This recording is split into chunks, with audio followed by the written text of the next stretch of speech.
I remember you were already playing this game. So yeah, we are back in the Witness after about a year.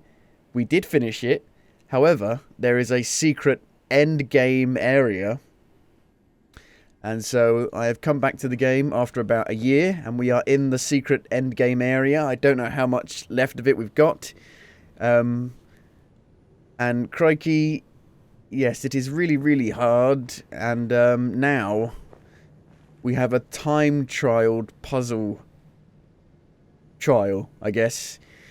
We have to complete all of the puzzles in here before the music runs out. And if we don't, we start from the beginning. Plus, the puzzles are randomized slightly. They are slightly randomized. So, we go over here. We start the record player. And then we go up through the tunnel and try and complete the puzzles. We got to... Where did we get to? We didn't get very far. We got through here, got through here. We got to these three right here. And I'm not sure if there's any more. Yes. I think there might be. That's a worry. But we got stuck here. I couldn't even complete one puzzle here. So that is a worry. But I was tired. And it is a brand new day. New mindset. I've new brain. Plugged a new brain in. So let's give it a go.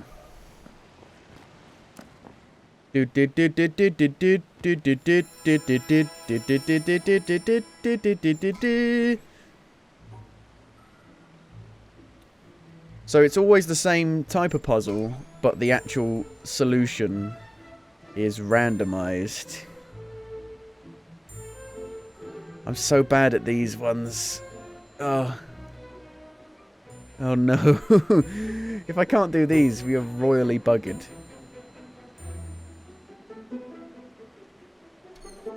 I feel like maybe muting the game might be better because you won't be stressed out by the music. And I said, thank you for the music.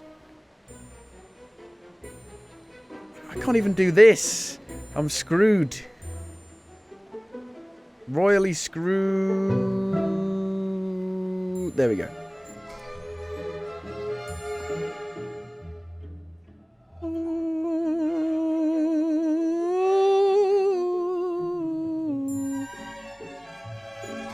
Lovely classical music. Which one is next? Okay, so it's random. Which one is next? New brain plugged in.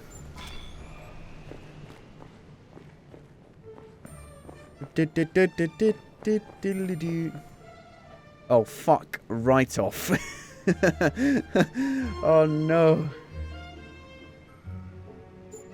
Oh, and if you get it wrong, it fucking turns it off and you've got to go back. Oh no. I'm so screwed. I'm never gonna do these. And it changes. Oh god. No. Why'd you do this to me?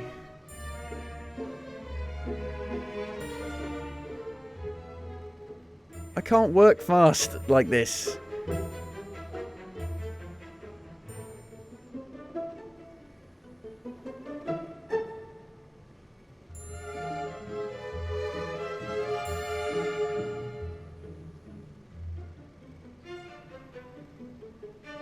I've got no brain. I can't do it. I can't do it. I can't do it.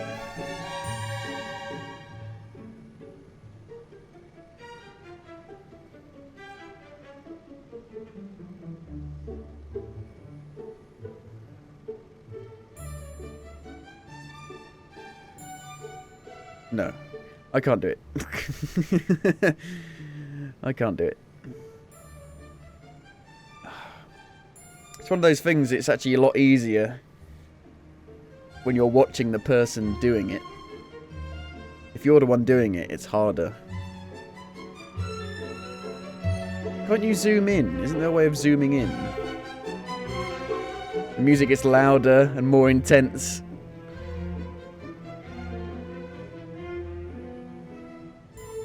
I'm so bad at the Tetris puzzles, I can't do them. It looks easy from here. Mr. Smarty Pants.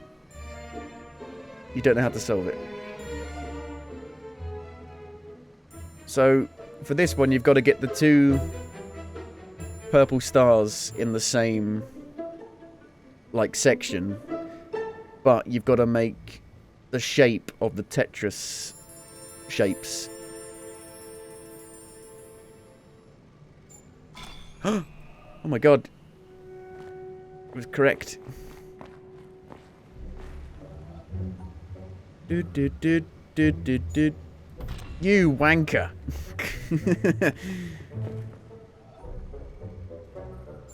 Dun dun dun dun dun dun. You've changed it.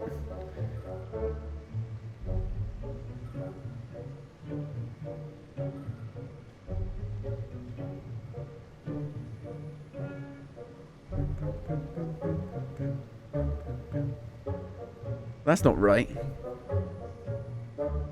You've got to separate them by 2, I believe.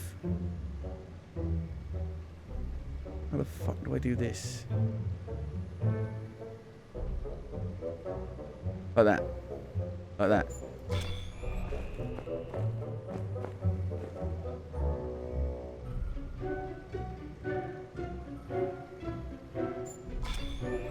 Okay. So I got this far last time.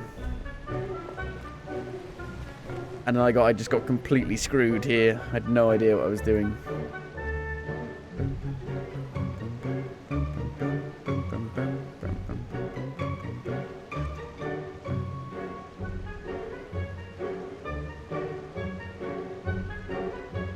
The fucking music.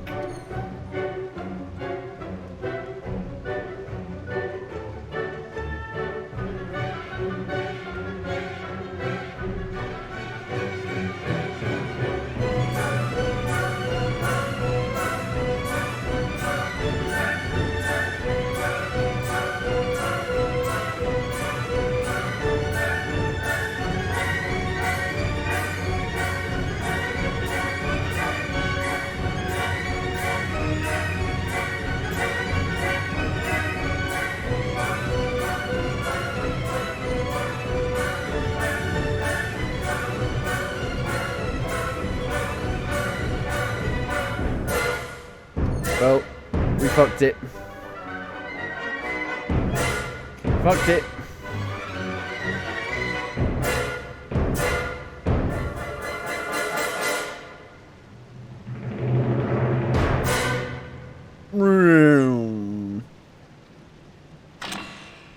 Oh, good.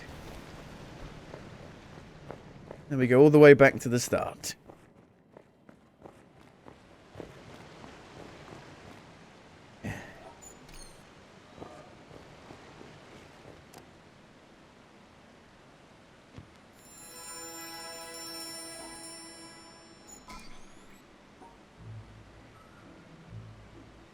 Do do do.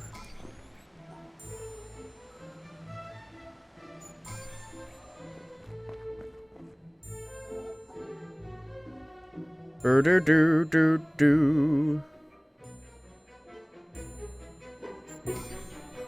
Do do do do do do do do.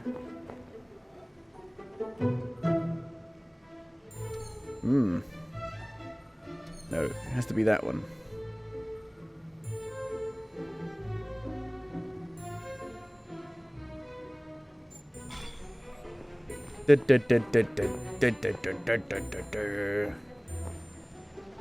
This one.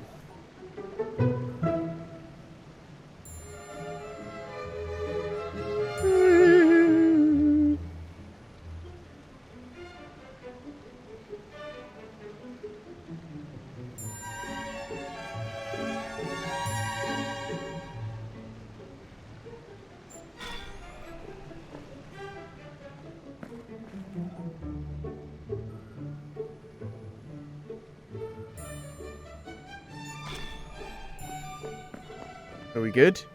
Are they open now? No. Which one's next? This one. Oh, God. This is so bad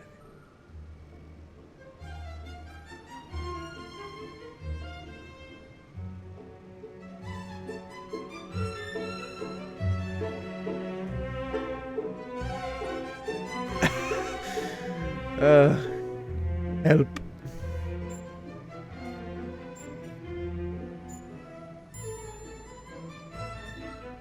Ajax. Okay.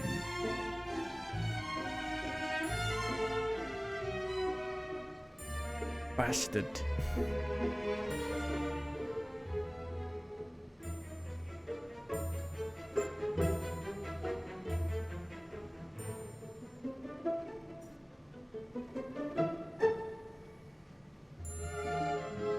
The fuck is this React thing on Twitch? What React thing? I don't know. I don't keep up with what Twitch is adding. Twitch adds random bollocks all the time. I'm puzzling. I'm puzzling. I don't know what I'm doing. These ones fuck me so badly. The Tetris ones completely fuck me.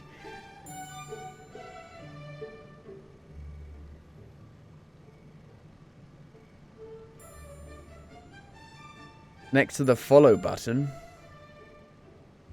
Wherever you go, I will fuck you. Fucking deep. Ah. Jeepers creepers. Which one's next? I can't remember which one I did last. This one.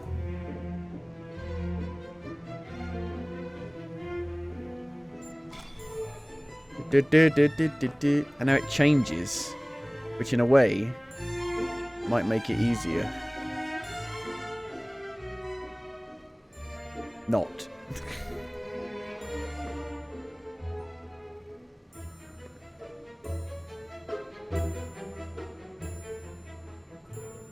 How the fuck do I do this? I don't get it. Waggly waggly.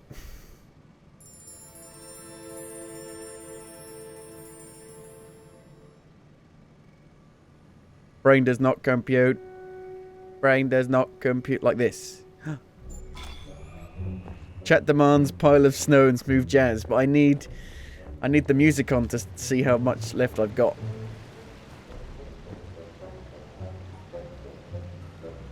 Look, I'm not good at segregation. Maybe if I was a racist, I'd be good at it, but I'm not. Heard you're racist now, father.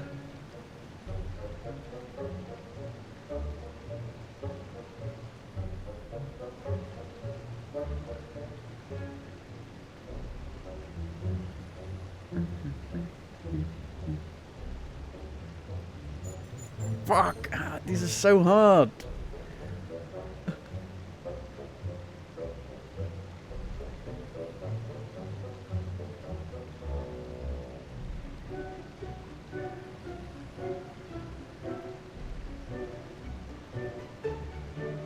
You reacted with hype. I didn't even see it though. I didn't see anything. Hype. Hype master.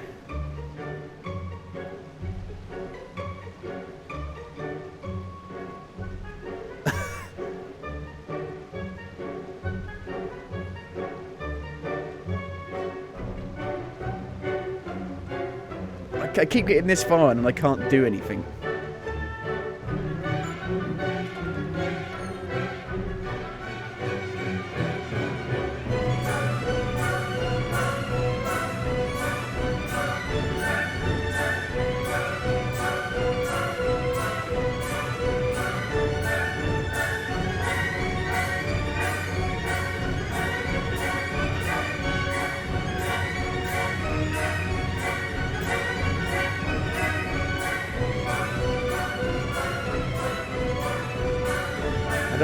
I don't get it. I don't understand. No. I can't do it. Every single one I can't do. I can't even do one of them, and there's 6 of them.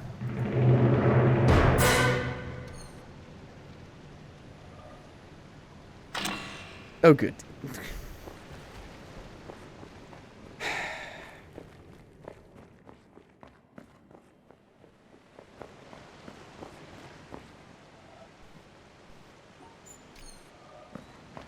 Here we go again. Oh shit, here we go again. I can do these ones.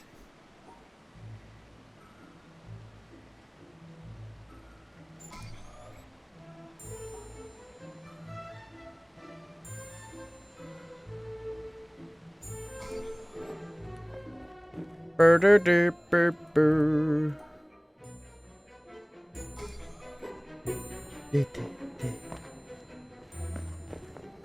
No! No Tetris. Fuck off. Fuck off with your Tetris bollocks.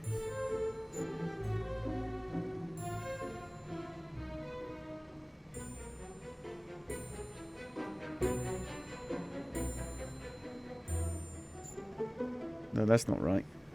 That's not right.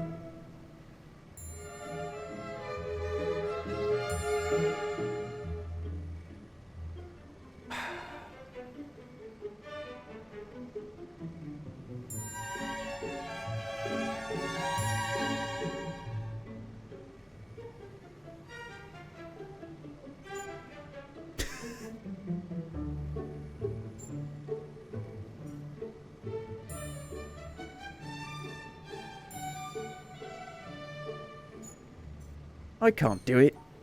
I can't do it.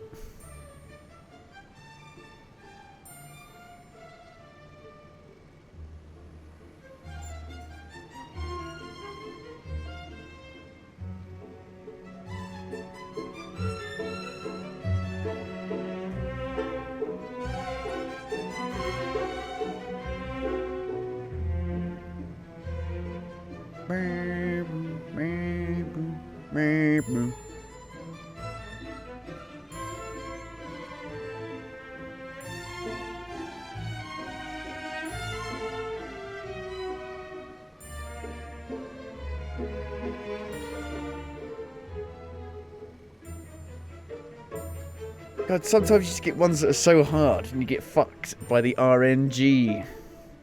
The RNGesus.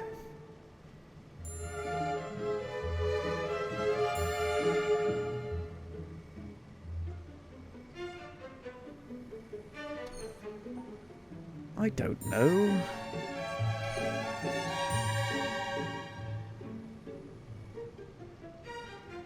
Oh, that's it. Of course. Of course that's the answer.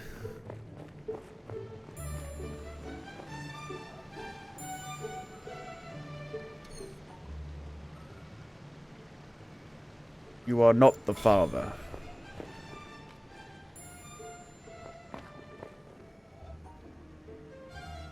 Mmm. Mmm.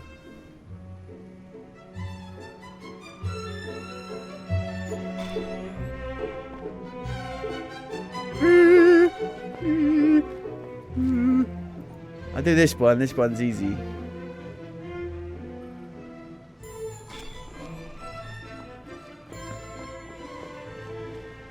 Can't even get down. And now we're back here again. I can't do these.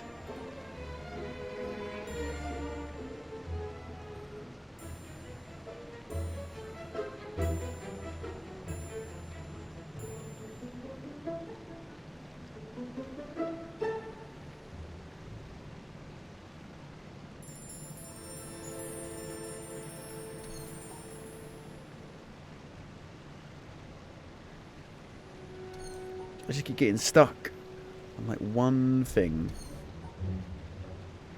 No! No! No! Stop it!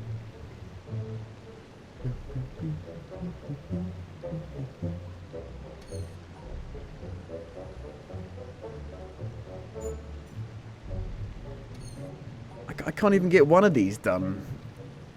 So I'm never going to do it.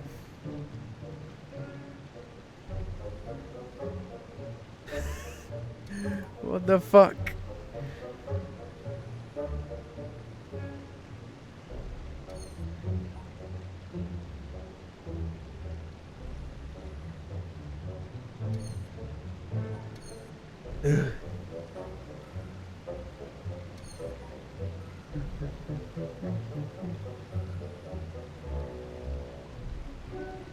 And I keep hitting a roadblock where I can't put it. It fucks me.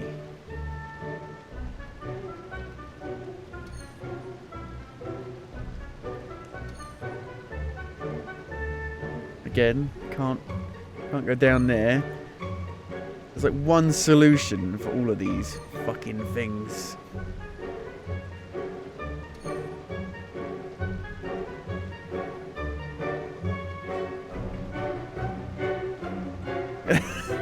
What the fuck? Everywhere I go, I get blocked off by my own line.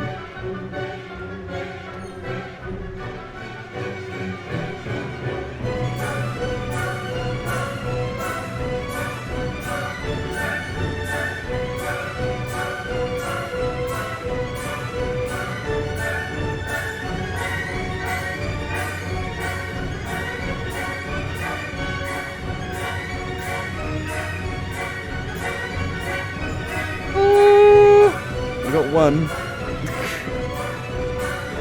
Oh, you only need to do one. Do you? Okay. You don't need to do all 6 of them. Thank God for that. At least we know now.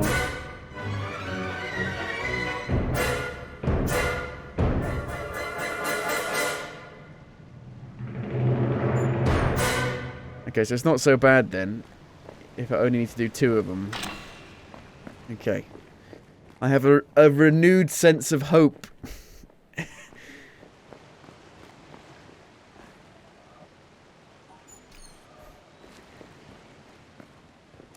A New Hope. Episode 4. Yeah. Yeah. I need to up my mouse sensitivity to do these faster.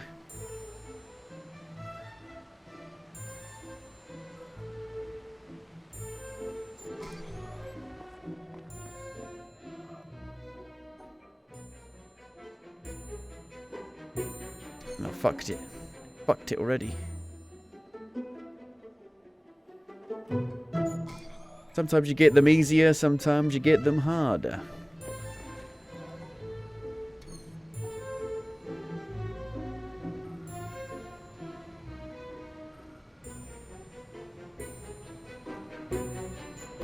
Oh, fuck!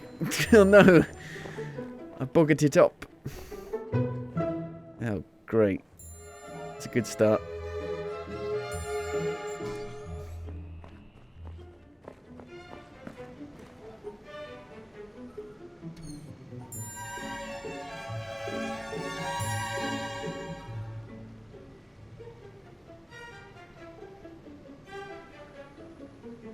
No, I fucked it.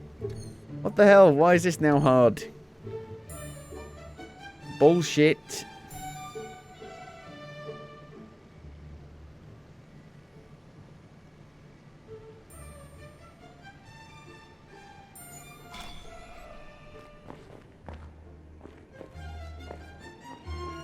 You waste my time by running around in circles. Some of them are easy sometimes. Some of them are really hard.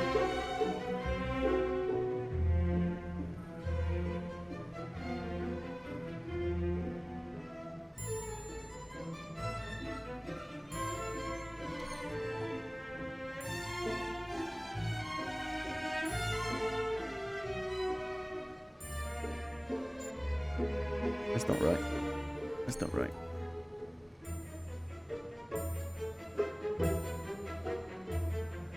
That right? Yes. And you get the easy one at the end.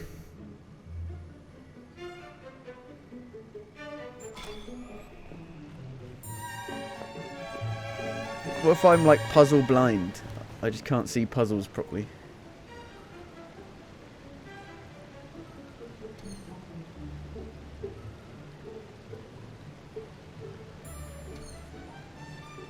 I'm like dyslexic, but for puzzles.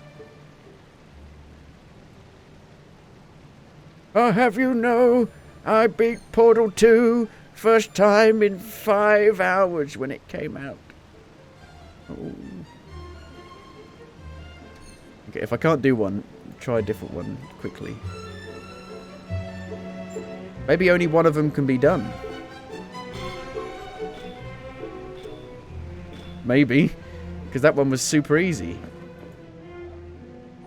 Maybe you got to find the one that's can be done.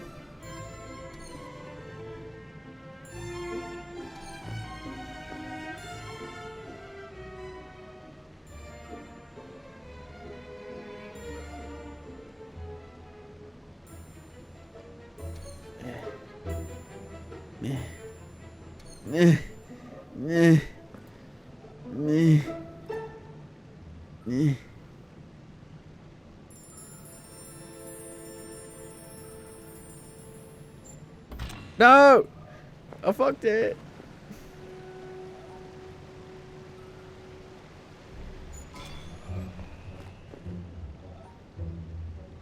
No, it's changed. You dickheads.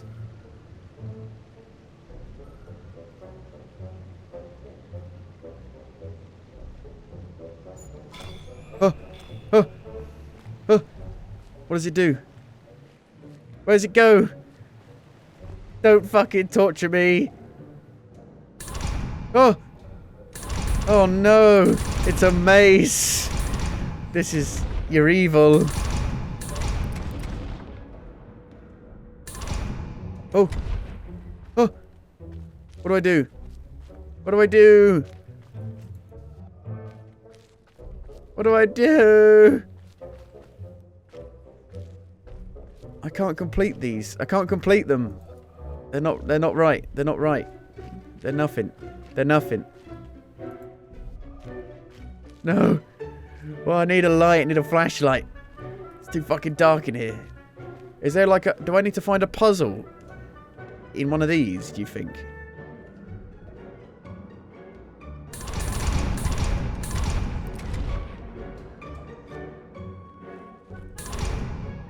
I don't know what I'm doing. Don't make me do it again. I knew it, you evil, evil bastards. What the fuck?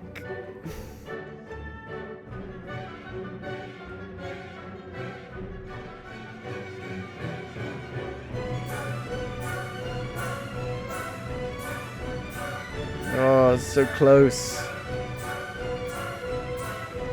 I was so close to doing it. It's not right.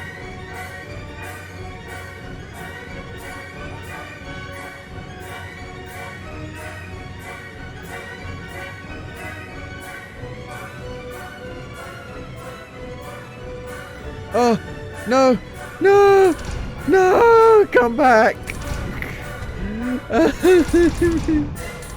No, why?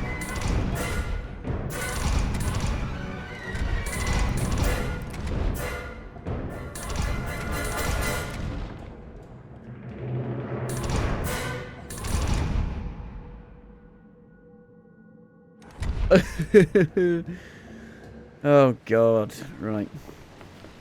Okay, well we're getting a bit further. Each time, getting a little bit further. Each time.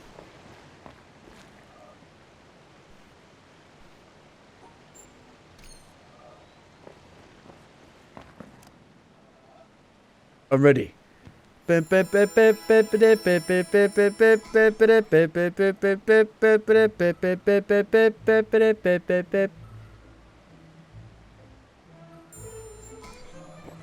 that one was harder than usual, that's what she said.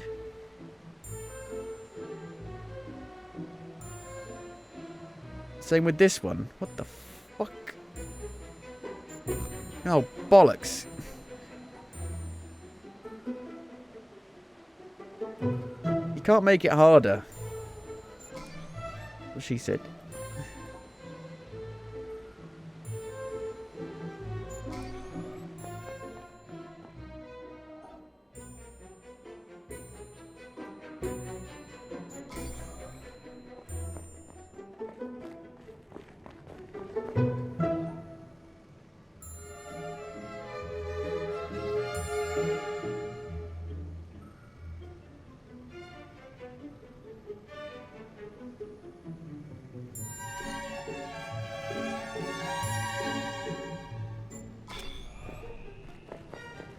What's next? What's next?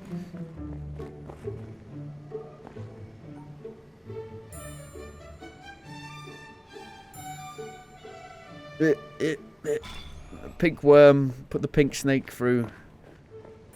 Pink snake.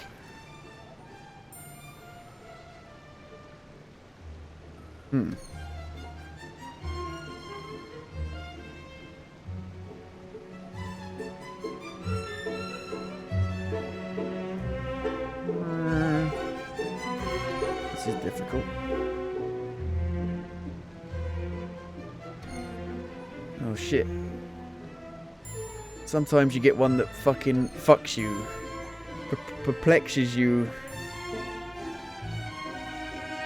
No, fuck me. No. Why?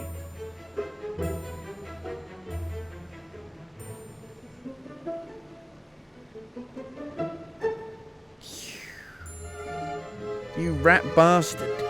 You rat bastard.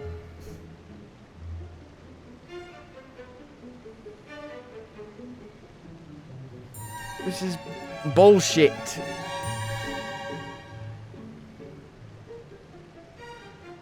Just get screwed. Ugh.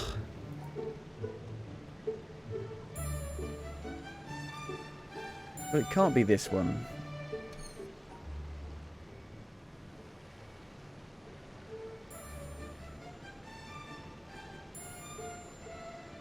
And I can't go that way.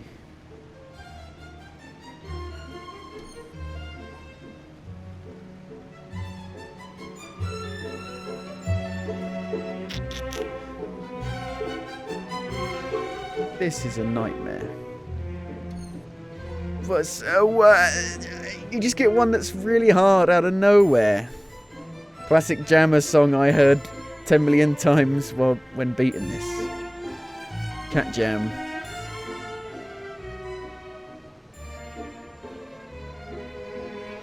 Fuck. Fuck this. I'm gonna restart it. That one's bullshit. That's bullshit.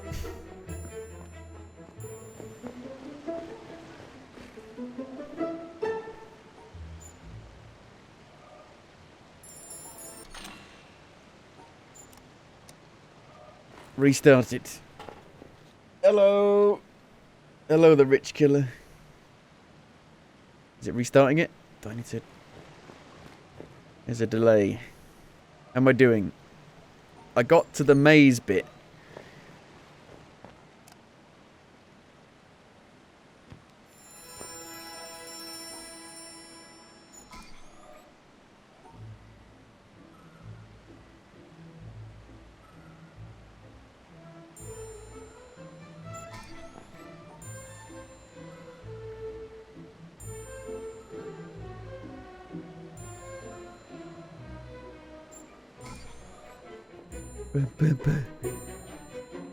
Ba ba ba ba baby bell.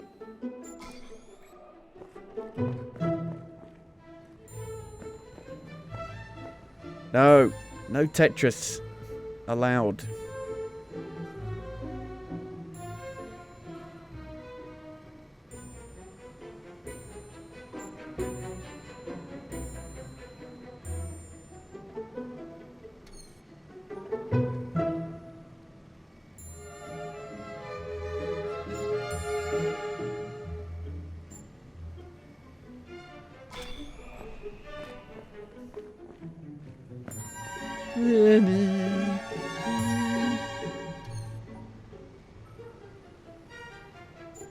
Mein Fünf.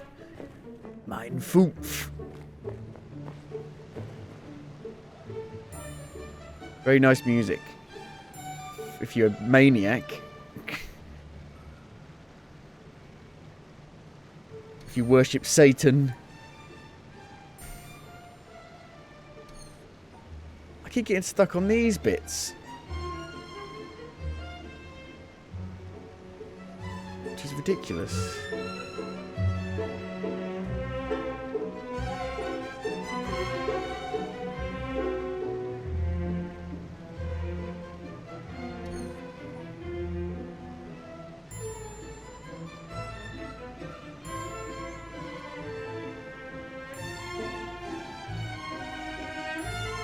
Aha.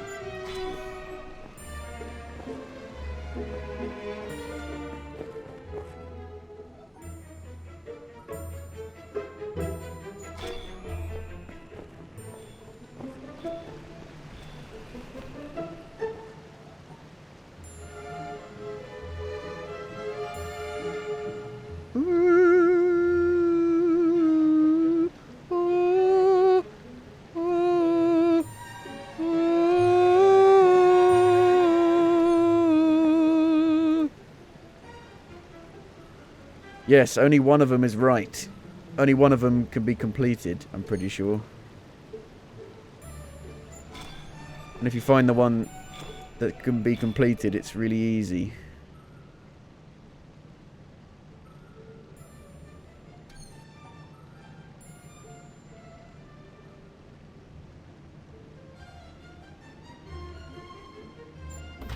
Fuck!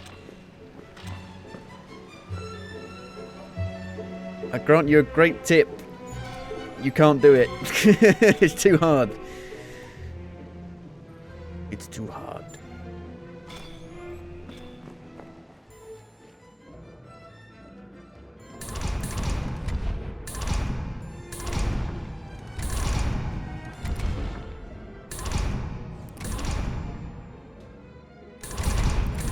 Mein Fumpf.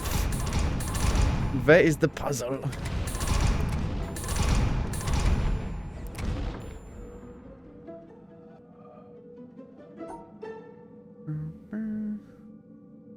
Bloody hate triangles.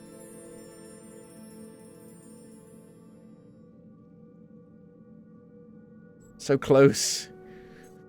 So close.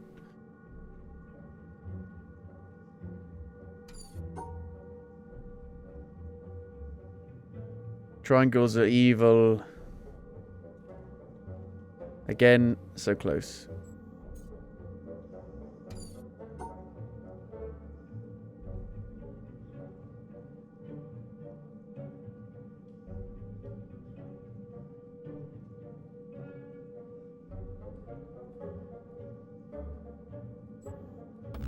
Oh, fuck! Now what do? I have to go back.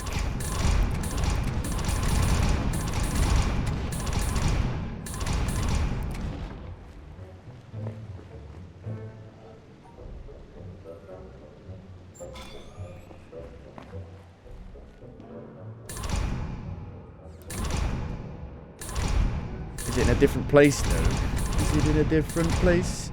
Different space-time.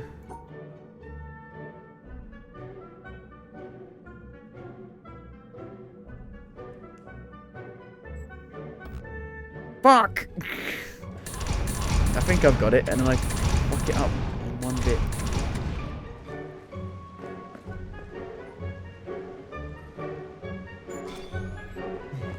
No! Me!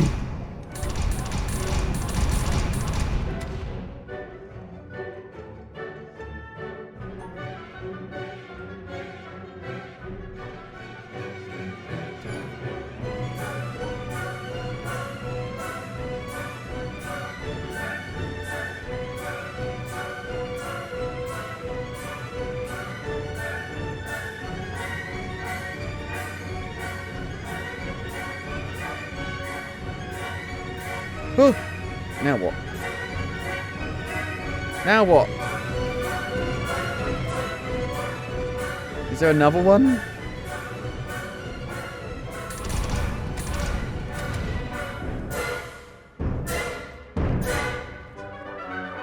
There is. Fucking bastards.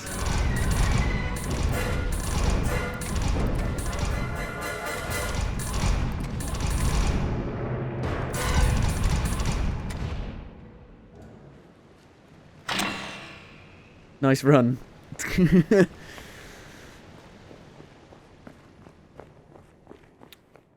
Yeah, I'm guessing the maze is related to the puzzle I solved. Probably follow the path of the actual solved puzzle to find the puzzle, I'm guessing.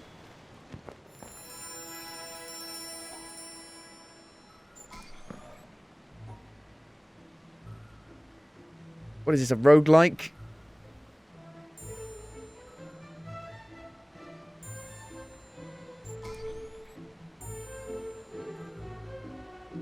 Bloody roguelikes.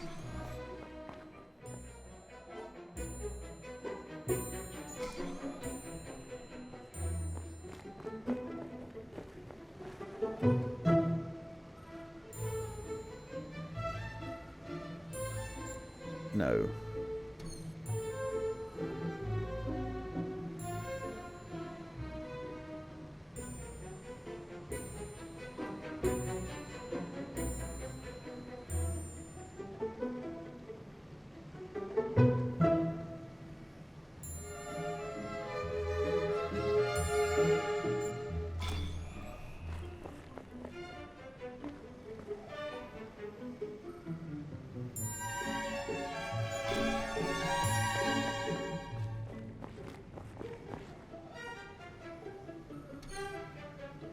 $2,000 later.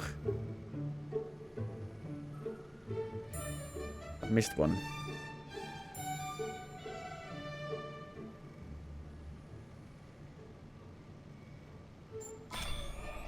$1 million later. 2 million years later. So many years later, they had to get a new narrator because the other one died.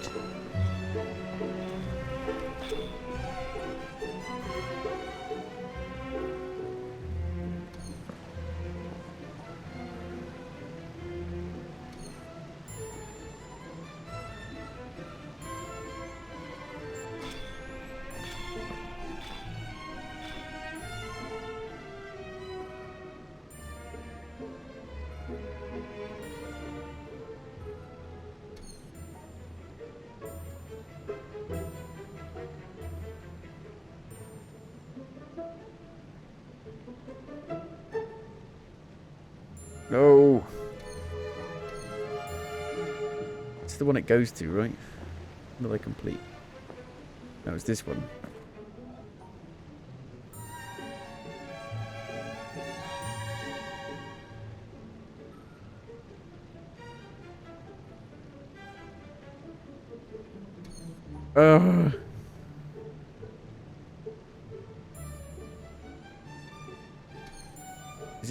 Is it that one?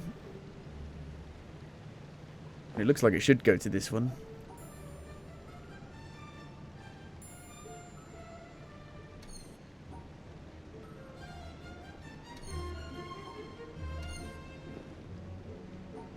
Maybe not. Maybe not. Maybe it's random.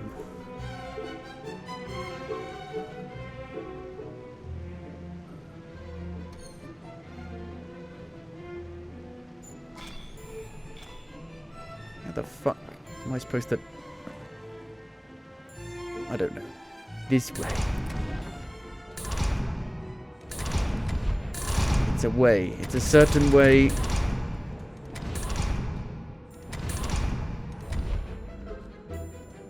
No, I don't know. I'll just find it myself.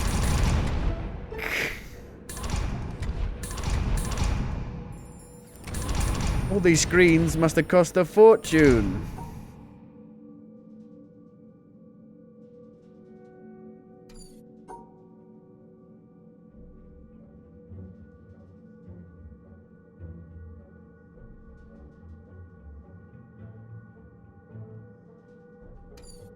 God damn it.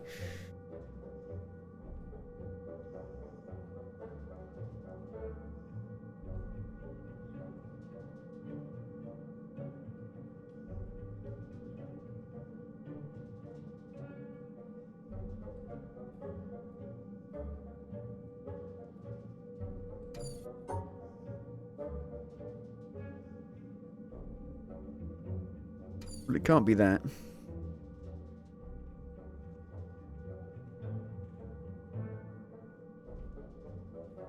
Can't be that.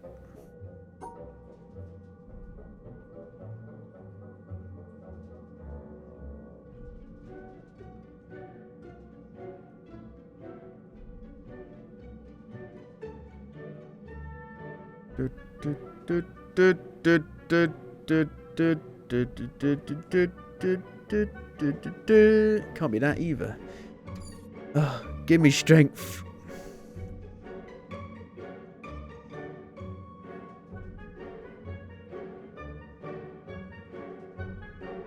I said, let me hear. Give me strength to complete the puzzles.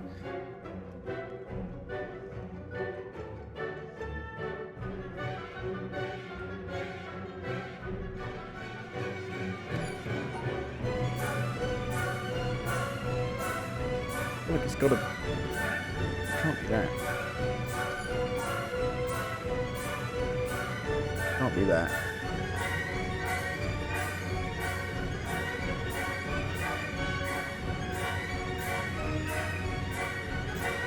Can't be that.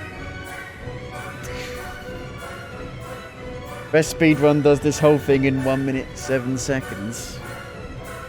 Oh, good.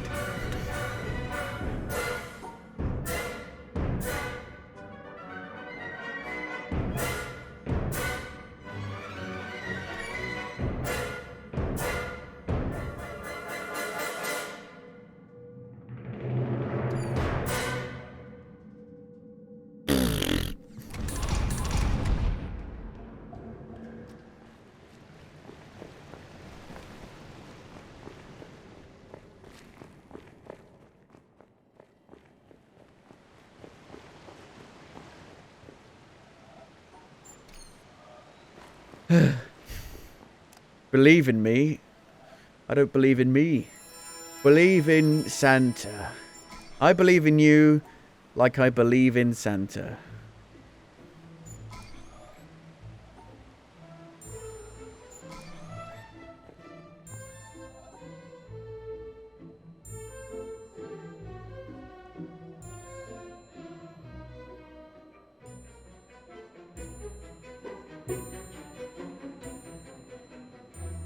I can't even do this now. What the... What the fuzz?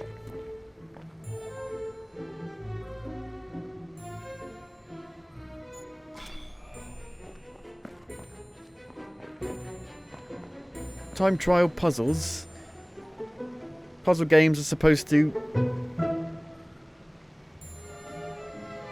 Puzzle games are supposed to be relaxing, somewhat.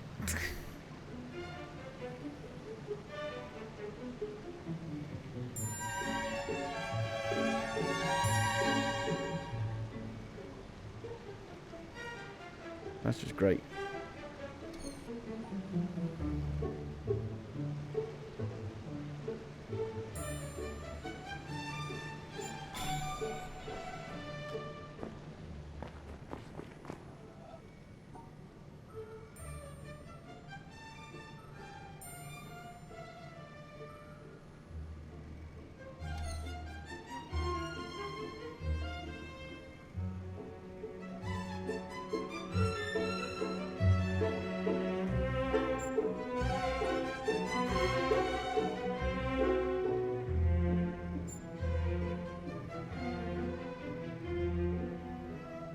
Ding dong, ding dong. Ding dong, ding dong, ding dong. Ding dong. What's next? This one. He's losing it. I'm losing it. I'm losing it. I'm losing it.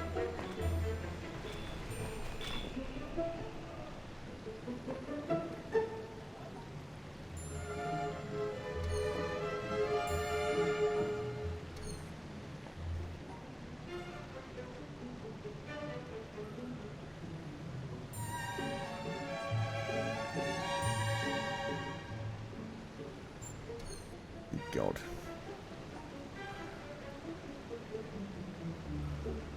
Normally the one you can complete is very easy. None of these are easy.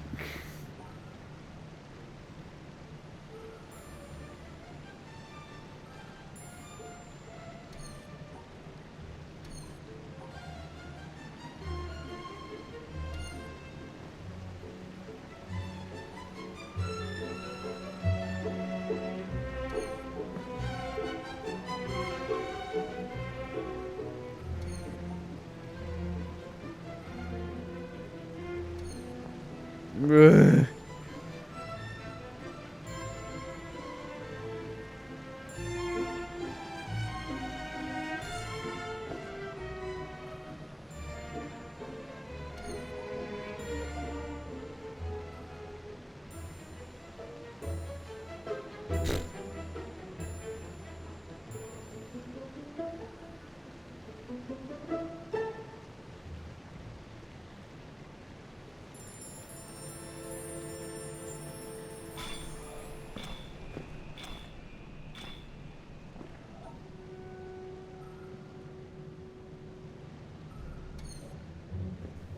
Boom, boom, boom, boom. It's too early for that.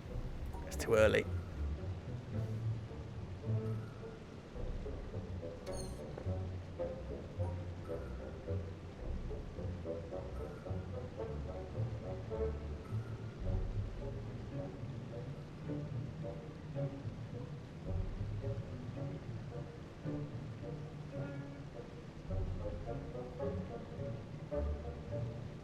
No.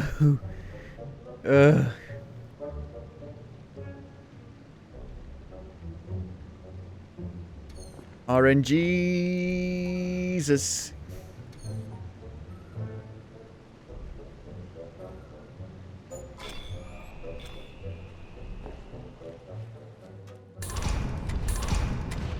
I can't memorize things that quickly.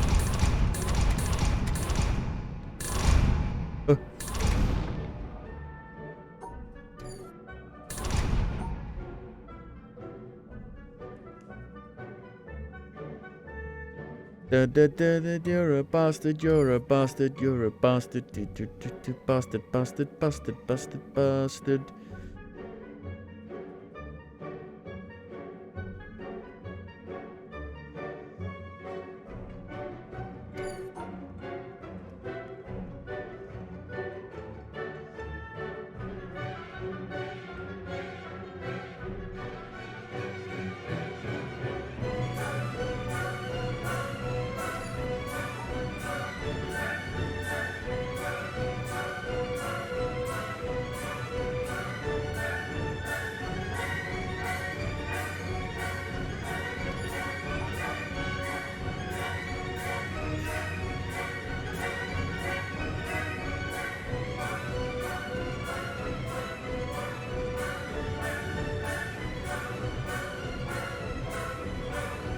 No!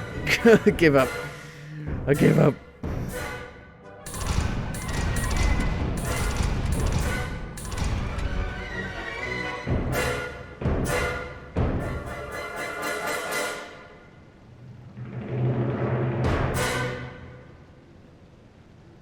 This is not going to put me in a good mood for the Jeffs. For the Game Awards. Be like, I don't give a fuck what the Game of the Year is. I don't give a fuck. Ugh. If it's not Elden Ring, then who gives a shit?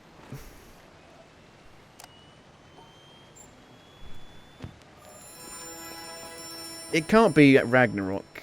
I mean, Ragnarok is it's a good game. I really liked it, but it's not Game of the Year material. For me, a Game of the Year has to be something special. God of War, it's a good game. I enjoyed it. It's really consistent. But it's not Game of the Year. No spoilers. Nothing really to spoil. I think it's a better game than the first. The 2018 one. But only by a little bit.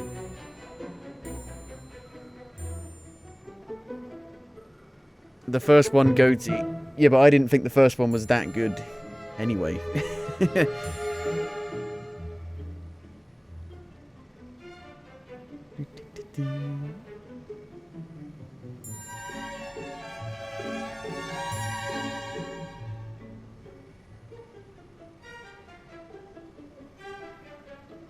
But I think the new one is more consistent. I think the first one was quite inconsistent, whereas this one is just more of a consistent quality all the way through, I would say. But it's nothing. It's nothing. It wouldn't even be on like a top 10 game of the year, in my opinion.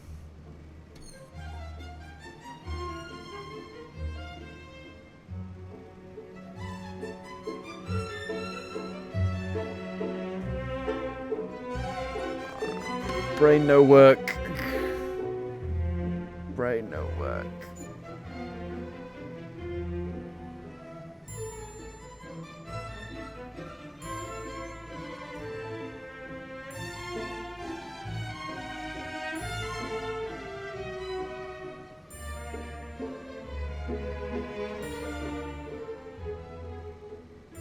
That? Yes. Well, hopefully by doing this I'll get really good at the individual puzzles.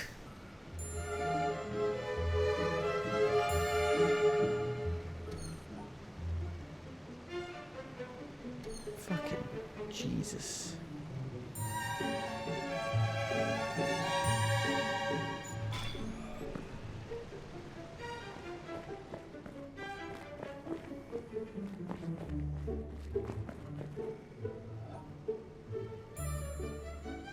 Not like God of War Ragnarok, where they tell you the solution to the puzzle pretty much immediately. Maybe you should do... I only just got here. Let me figure it out myself.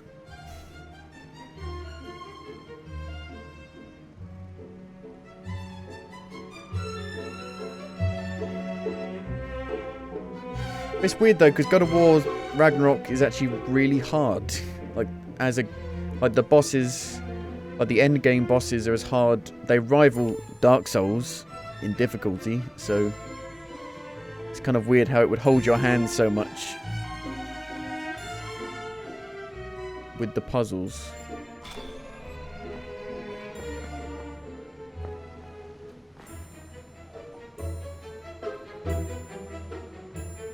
Mimir, tell us about the time. No, shut up.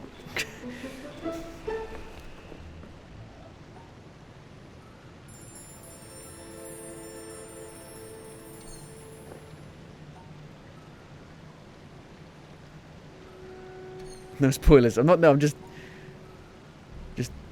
making a joke.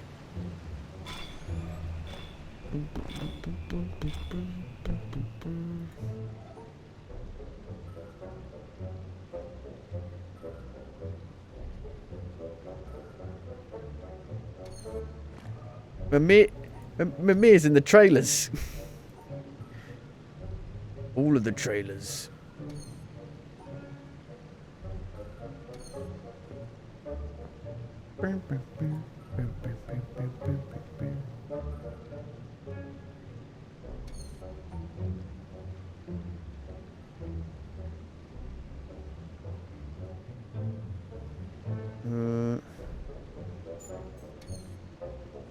I think the first game has a better story anyway, really.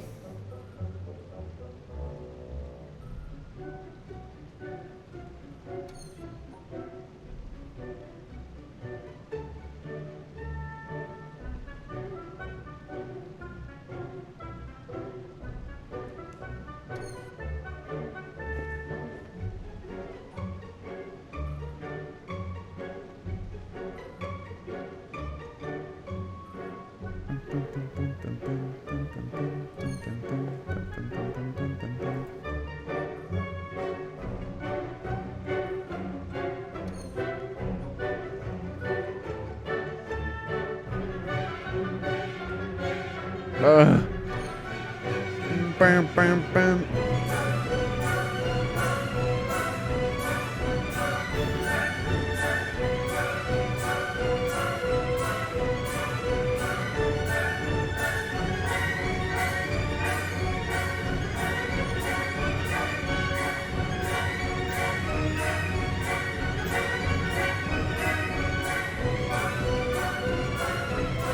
Probably the left one. But I'm not going to do it anyway, am I?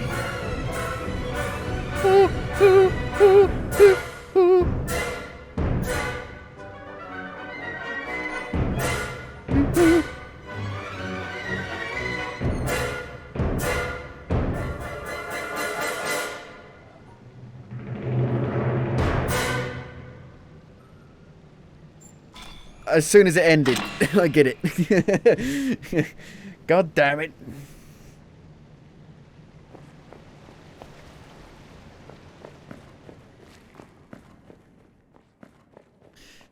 But people say, what are your like top 10 games of the year? And in my opinion, there aren't enough good games to be a top 10 game of the year list.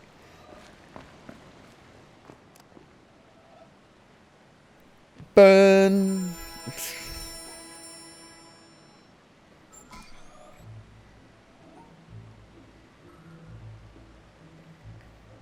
You got Elden Ring, you got Sifu,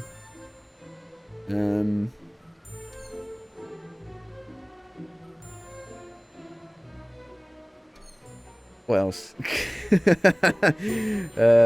I'd put Scorn on there. I really like Scorn.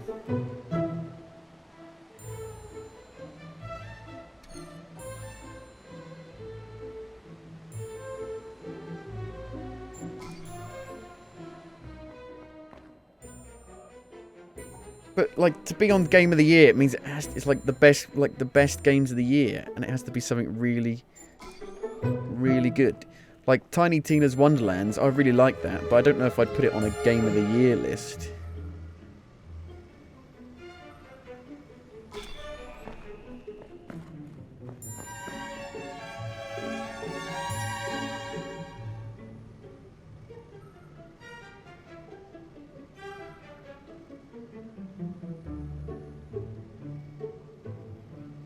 Do my eyes deceive me? Or are you dumb as fucking bricks?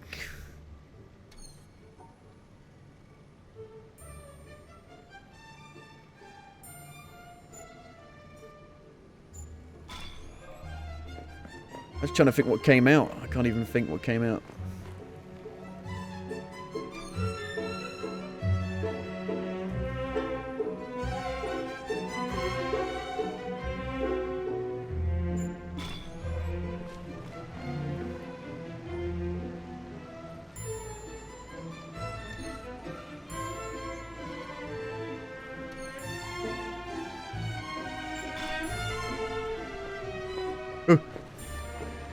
You got the power. We got the power to be loving each other no matter what happens.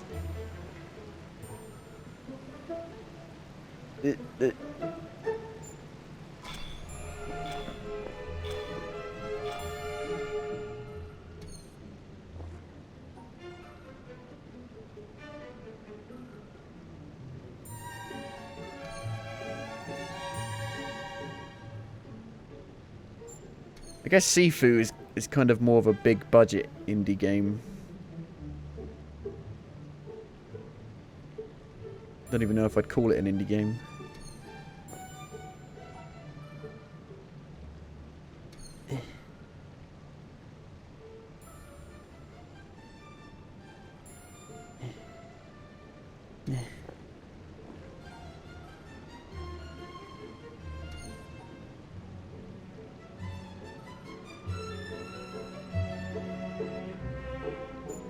No!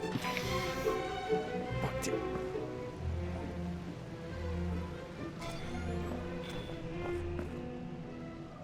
What was I even doing? I can't remember. I can't even remember. My brain.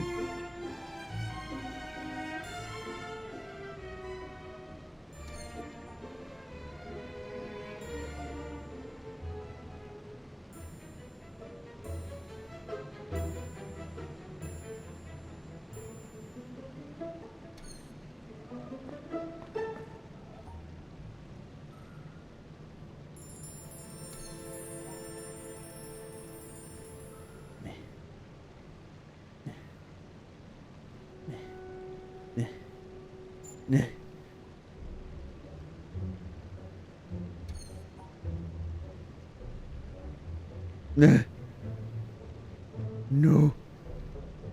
No. Fuck.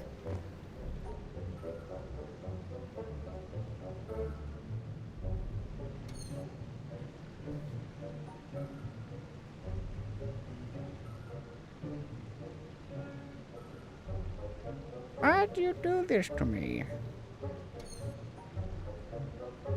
Why you like this?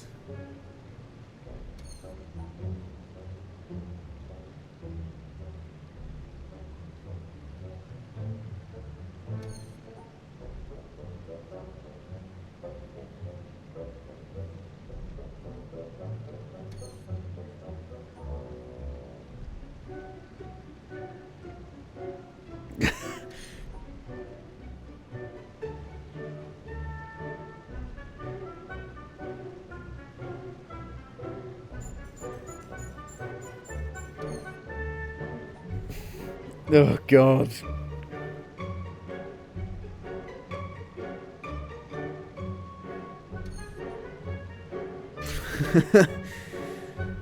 Is it this one? I don't even know at this point. Don't even know.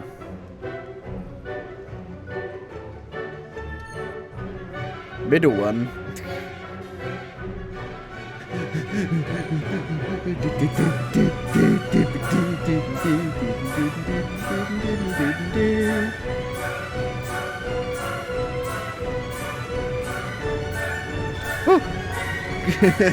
Too late now, though.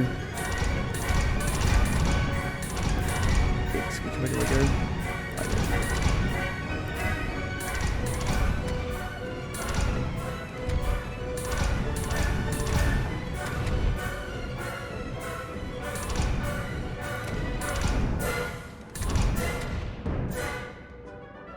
So the... Fuck me. Jesus. Jesus.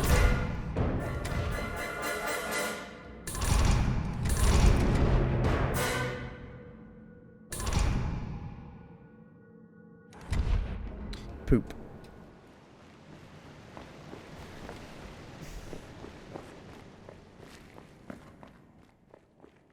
Tunic. Tunic.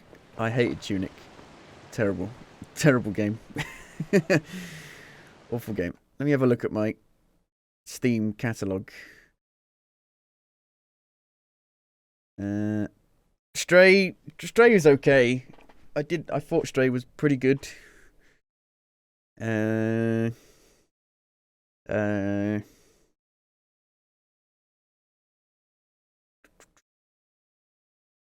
Thing is, I played the Death Stranding director's cut this year, and I love that.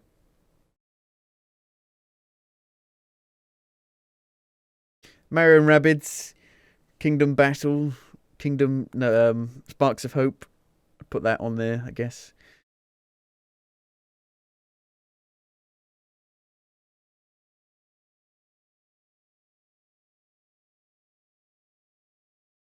Still Rising was pretty good. Grounded was pretty good.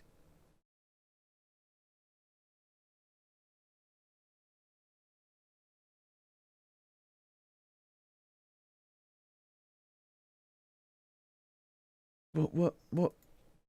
Games released in 2022. Still Rising was jank, but that's why I really like janky games. I like janky games. Janky games are cool. The Witcher 2 is jank.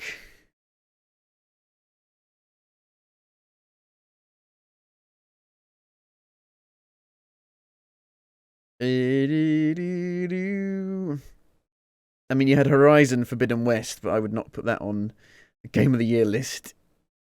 No. No. No.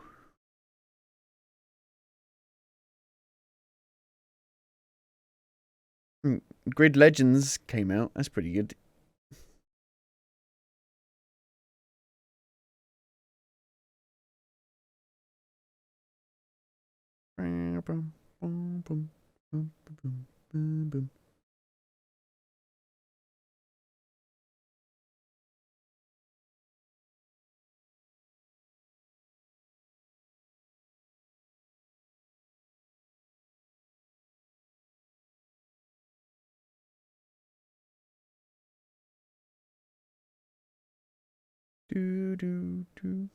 Sniper Elite 5 was actually pretty damn good. Probably the best one in the series so far.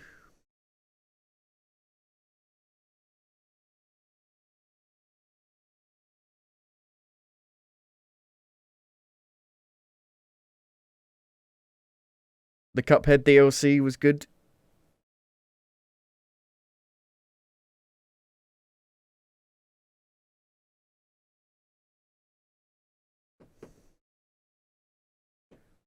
Worst game of the year, Saints Row. Big load of bollocks. Big load of bollocks. Big load of shit.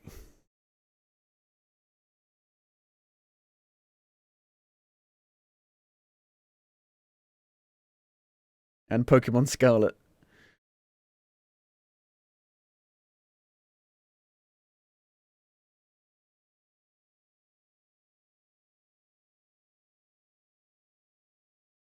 A Plague Tale Requiem is supposed to be really good, but I haven't played it. I didn't play it. Didn't play it. Bayonetta 3. I didn't play that. I haven't played the first two.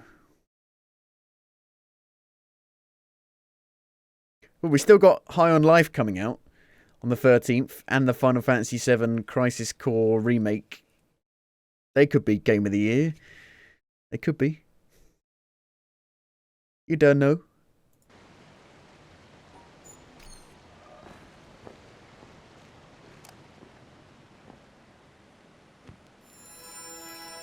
There's that Pokemon with guns. I think I've heard of that. Isn't that on Steam? Isn't it like early access or something?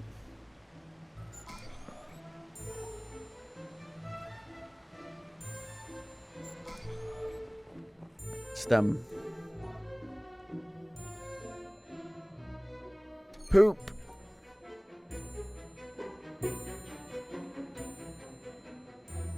I fucked it. Have I done this?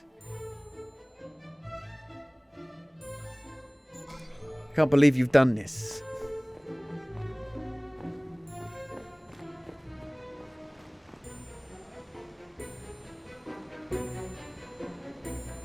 Well, my game of the year is the games that not necessarily came out this year.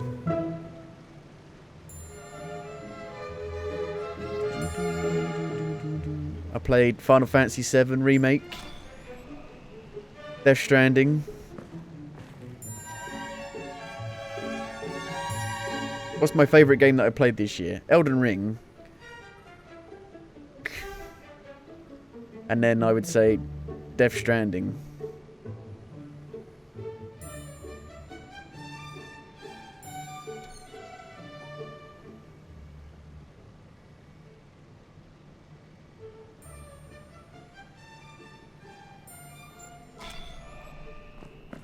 And the Final Fantasy VII Remake I played. Well, I played that crossing over into the new year. I played it at like in Christmas and then in the new year.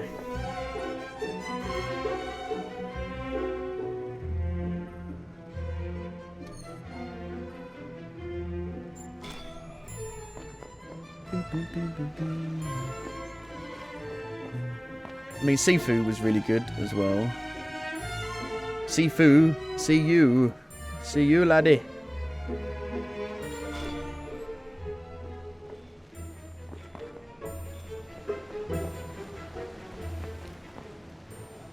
Seafood.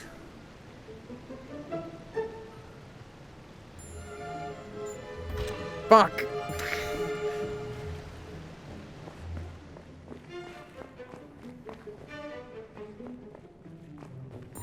Which one do I need to power up again? I don't even know. That's a dick, isn't it?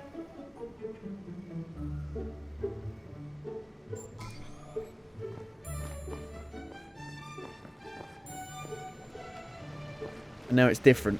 Now it's fucking different.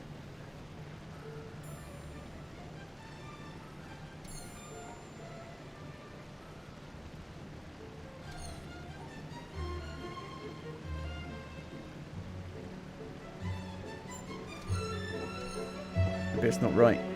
Maybe it's not right.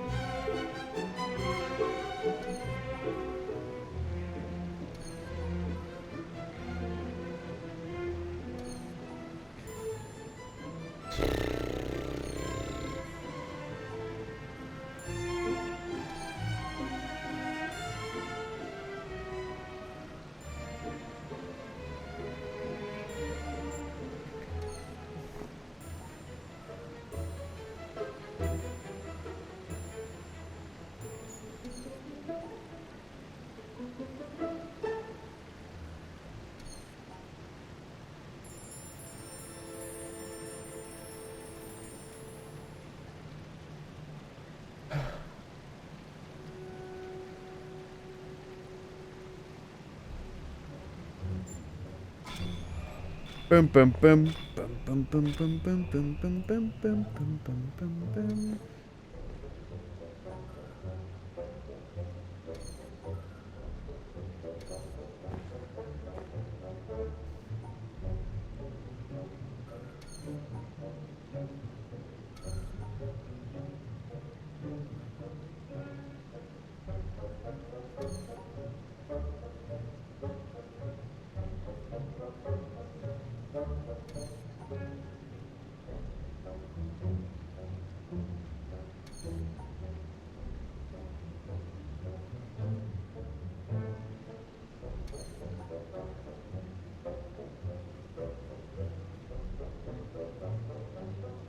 Buh. This is a nightmare.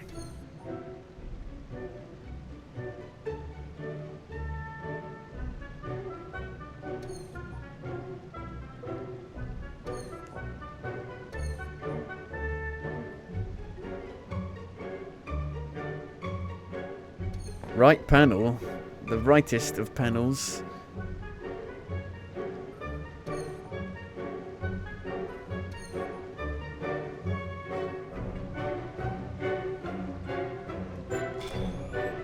It's easy if you know what the right bloody panel is. But I fucked it. There's no time.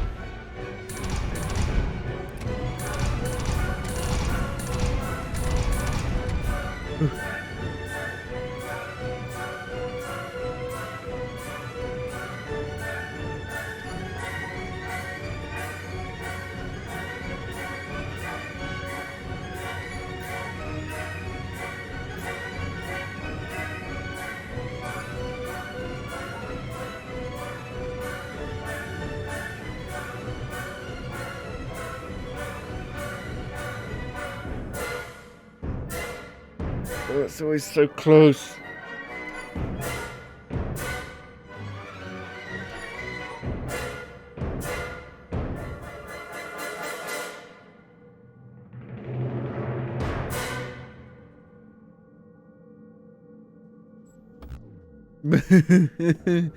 Why?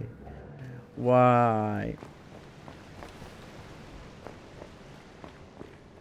The Elden Ring Colosseum update came out, but I don't care about PvP. PvP sucks.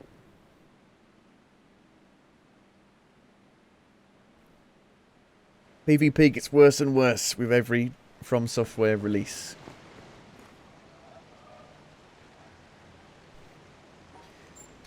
I want actual story DLC. It's crazy how long even story DLC takes now to make. By this point, Dark Souls 2 already had 3 DLCs.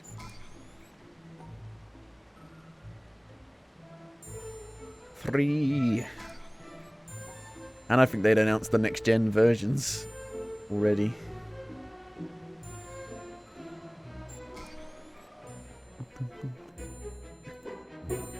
Games take too long to make.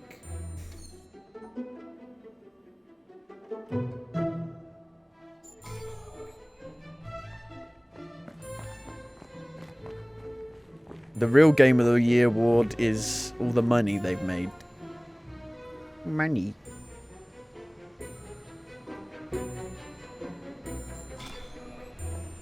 $17 million copies sold. 10 million on PC alone.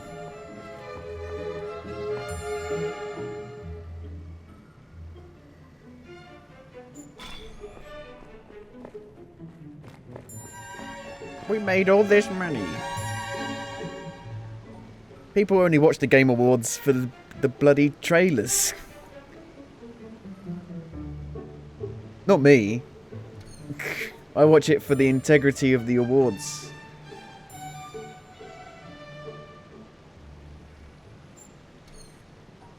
That is one thing that pisses me off though every year. It's called the Game Awards, but then they don't fucking actually spend any time on the actual awards.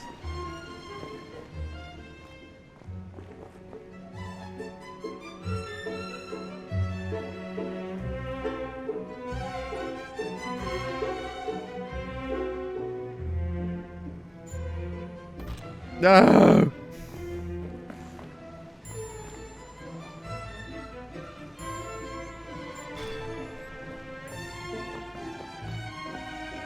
has changed.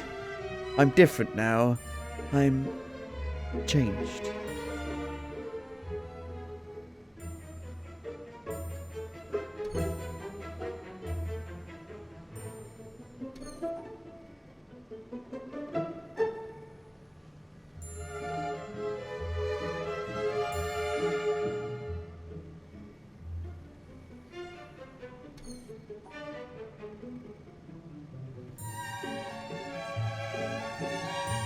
Brain does not compute.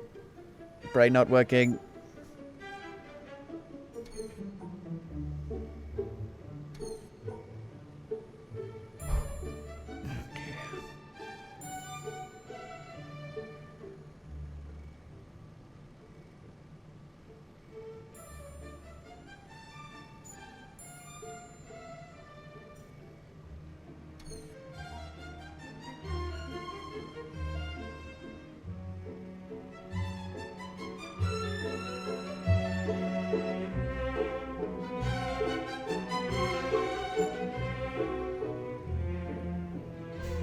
Ugh.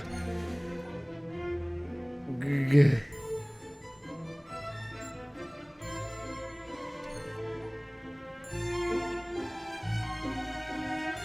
Does it need to go like that?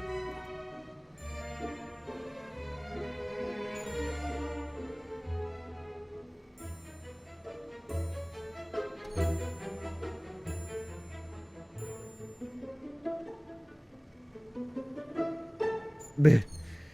Fuck.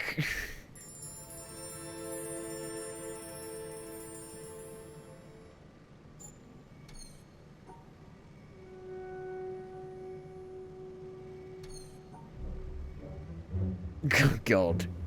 Oh good. Reset. Fuck this.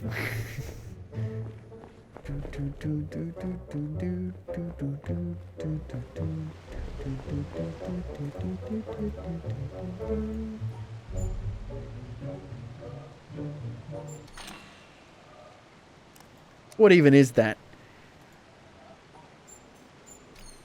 Some kind of propelled spinning disc to decapitate people?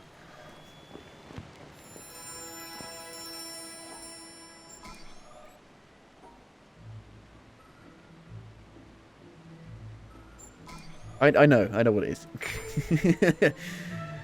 I was joking.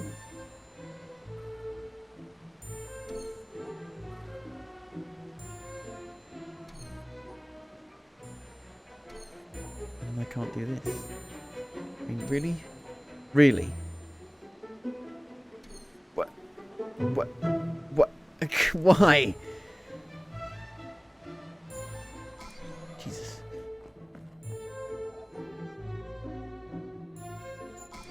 Brain does not compute.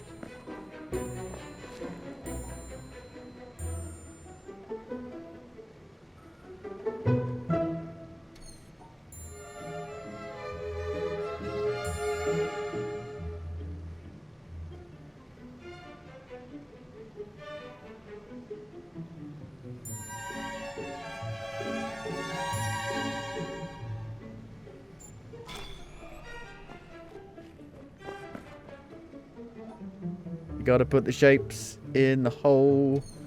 Put the shapes in the hole.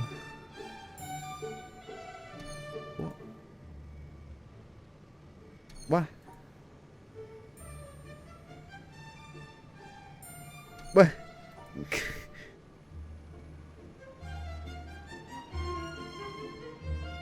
What? Yeah. Oh. Figaro, Figaro, Figaro.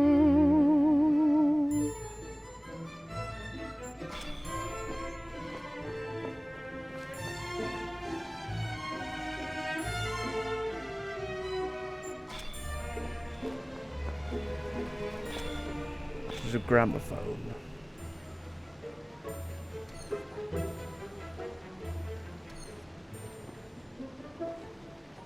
A gramophone for your grandma.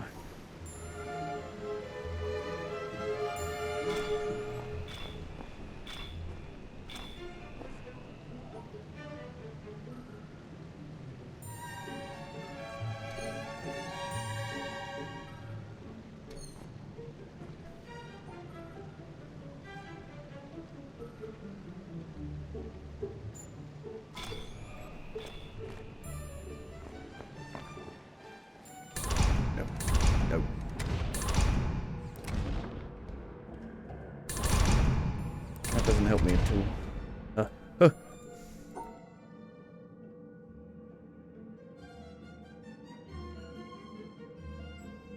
Is that right?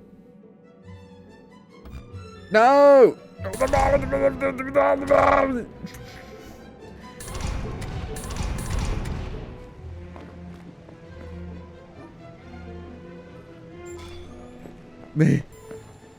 gonna be different now, though. That's the problem. Is it even in the same place? Oh, good. Get in the center. Get in the bloody center.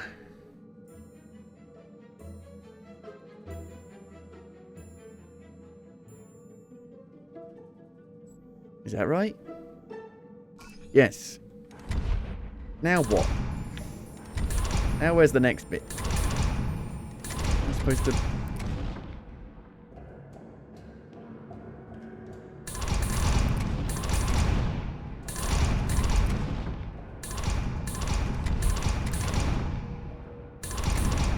Yeah.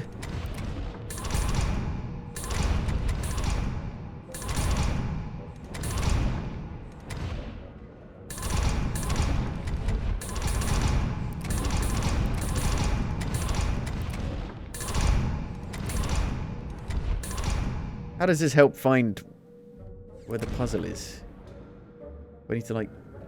I don't even know what angle I'm looking at it from.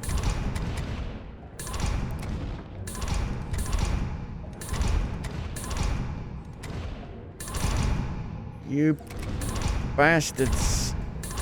Evil.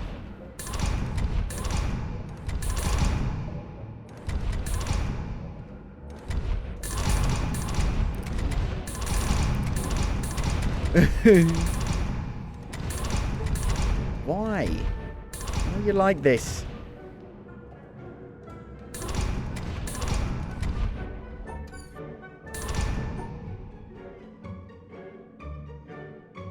Who hurt you?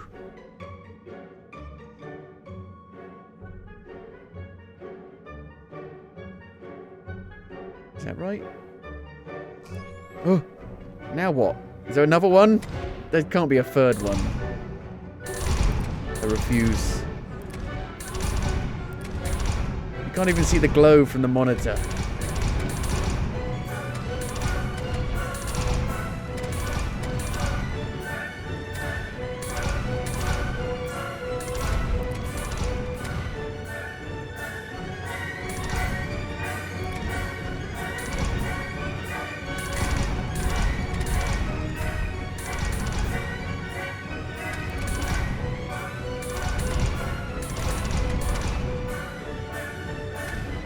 There are 2 in the maze, so I've done it.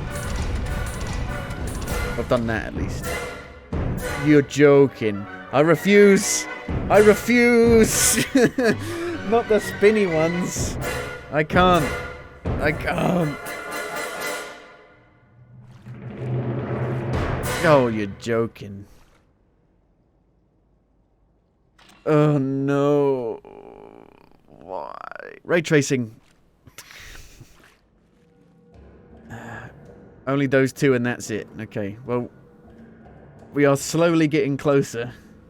I didn't think it would take this long. I thought, oh yeah, I'd get on, I'll do it in about 20 minutes. And then I'd have to play something, find something else to play until the Jeffs. No. And what'd you get from it? Jonathan Blow's sex tape. And all it is him completing puzzles.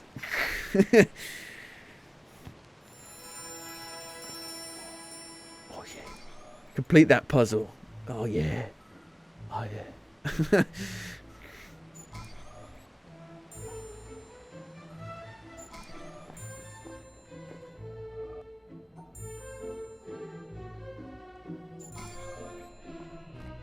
Wholesome Christmassy stream.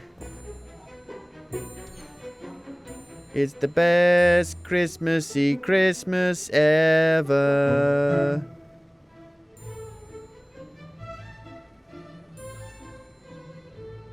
Christmassy Christmas ever. then you get stuck on something like this.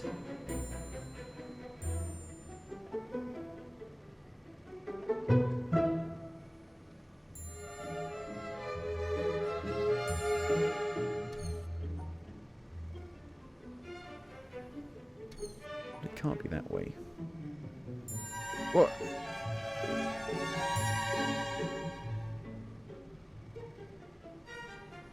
But and you get stuck on this. It's so annoying.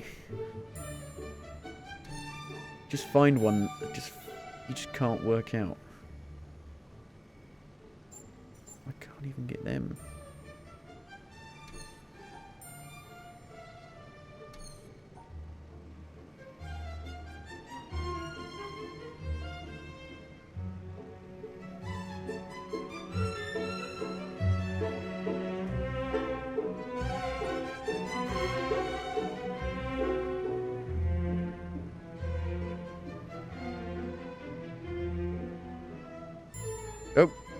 Oh, touch tips.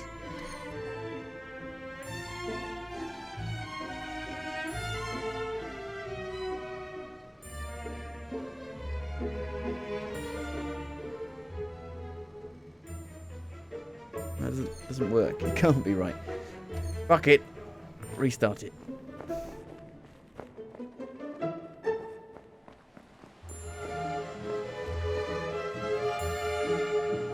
Shush.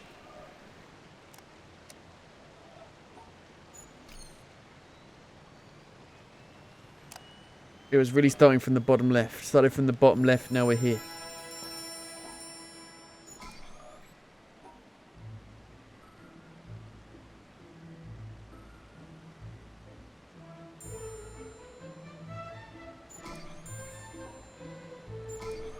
Started from the bottom left, now we're here.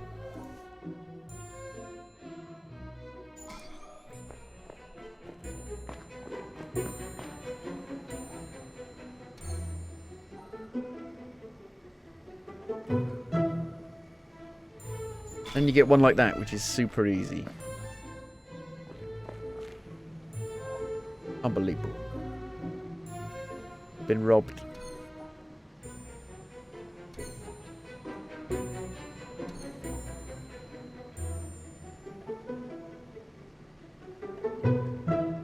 And then you get this, and you're like, what the fuck?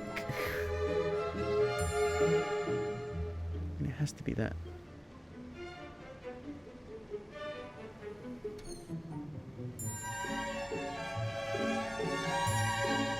It literally has to be that.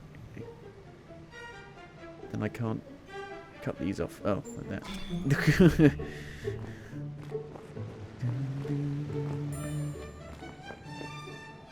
I think my monitor's too big. I think if my monitor was smaller, I could see it better.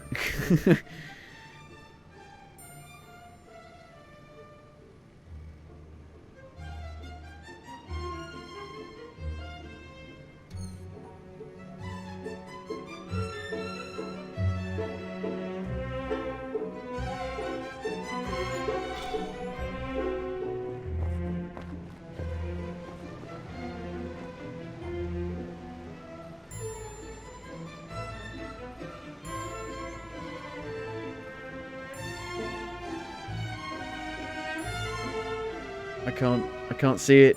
I can't see it. What the fuck? My brain. I can't see it. What?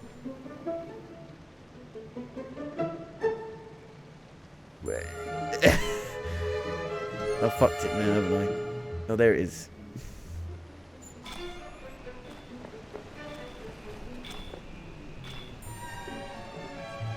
Done too much. I can't do any more.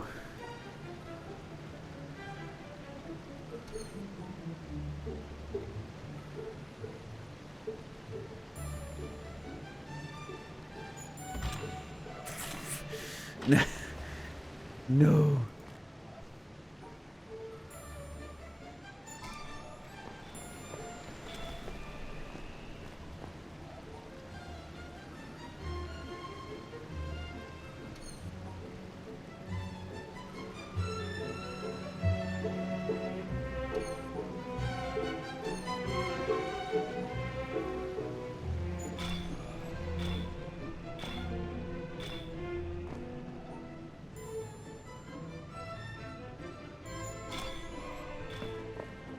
Oh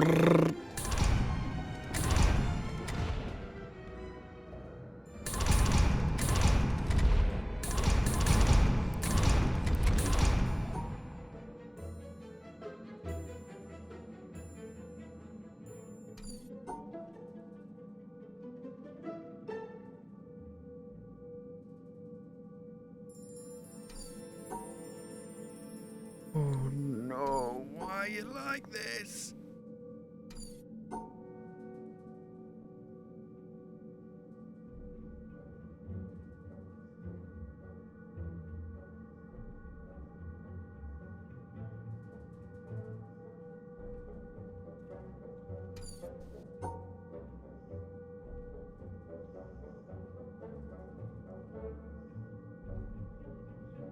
Oh god.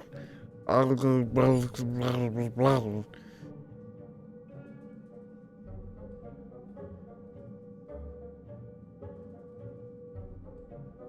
don't. I don't. I don't.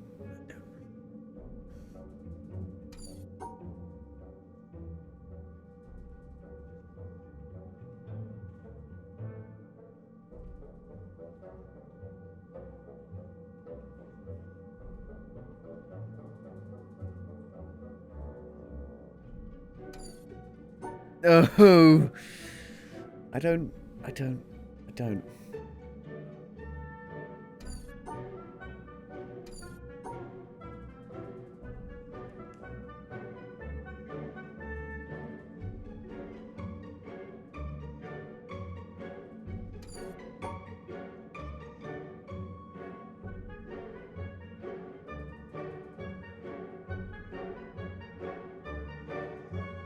I can't do that.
Gotta witness what happens when you win. Me. Me. Witness me.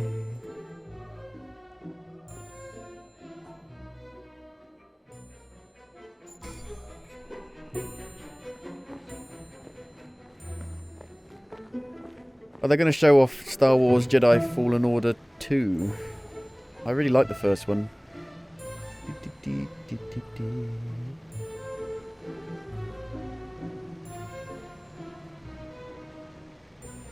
No, I can't do this.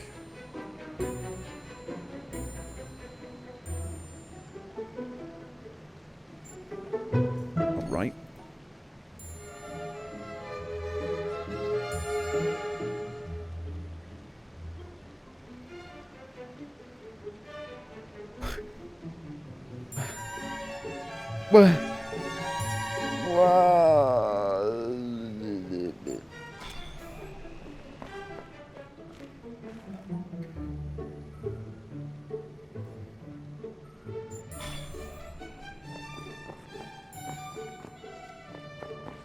Flamingos. Flamingo.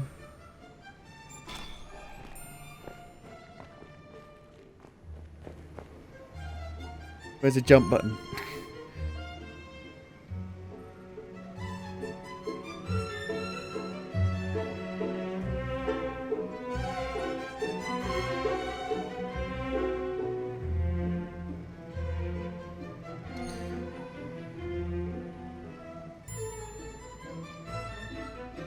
Oh God. You end up getting screwed by one of them and it slows you right down.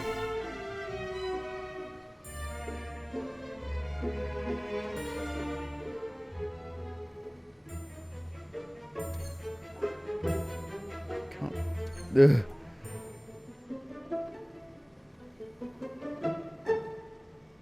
Ow! Bullshit.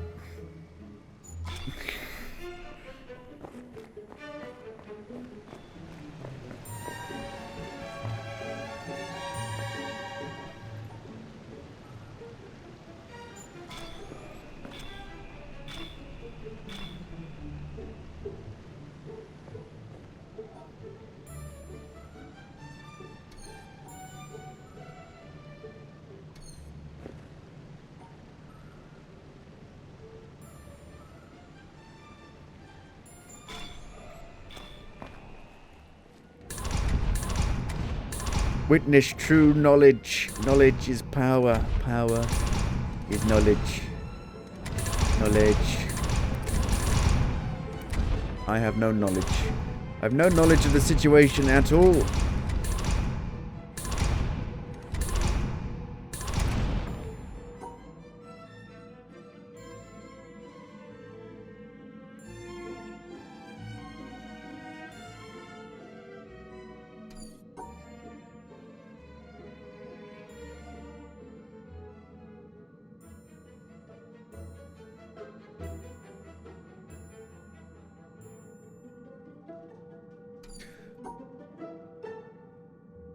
Bollocks.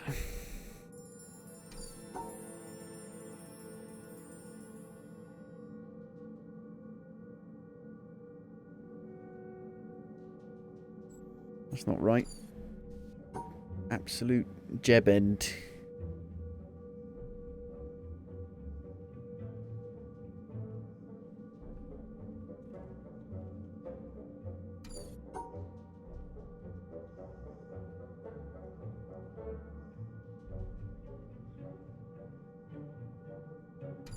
Ugh.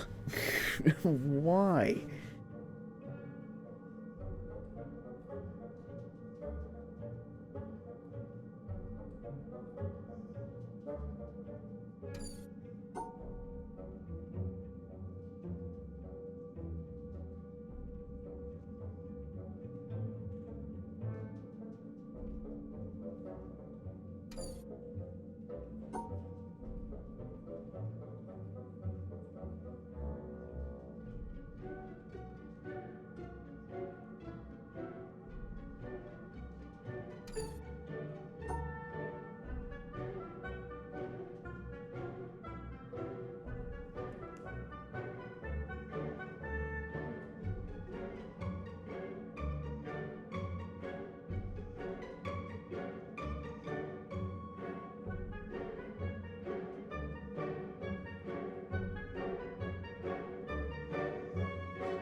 Triangles, they make a secure bridge in Bridge Simulator.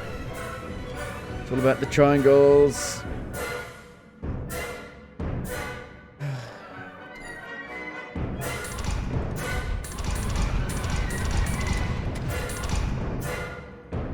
Can't even get out to restart it.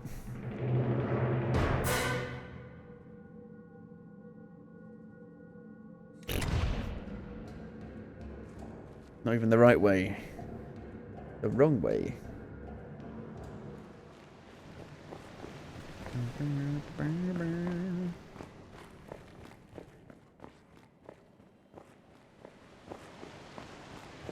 Been nearly 2 hours, yes.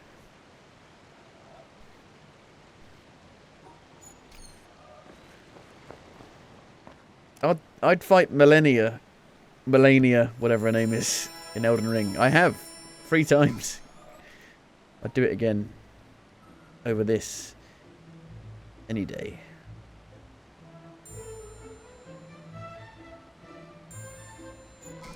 Elden Ring. You've got a big ring. No, I can't even do this. Why are you like this? What? What the fuck, game?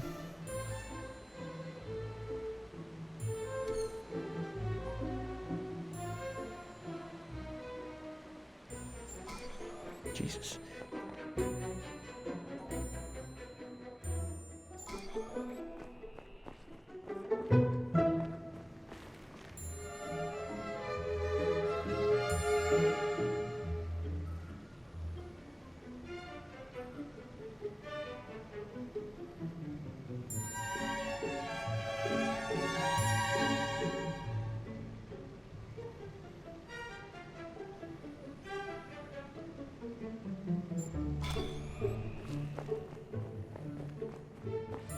Open your mind's eye. Open your mind's eye. Your mind's eye is your anus.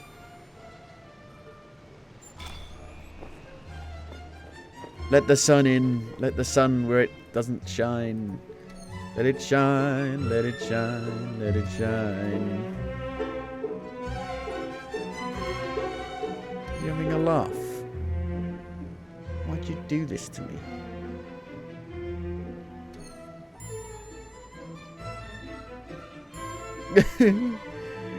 Why? Oh, that actually worked, didn't it then, I think?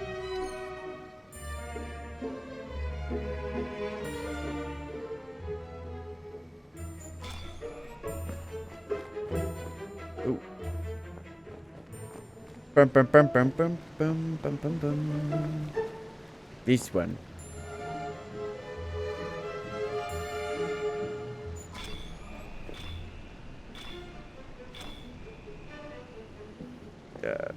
This one.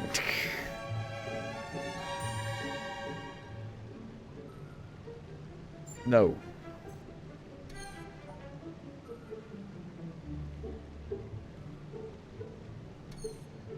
This one.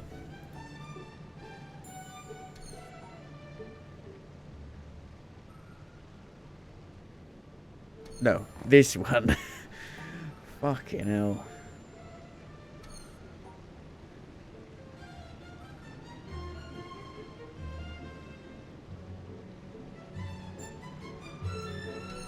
No.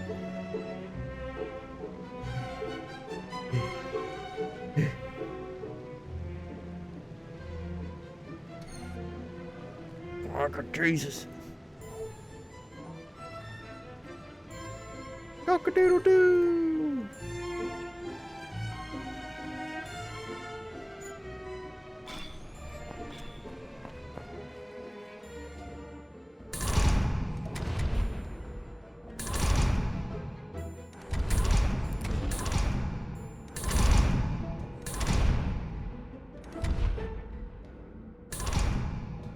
It's evil that you've got to find the fucking puzzle as well.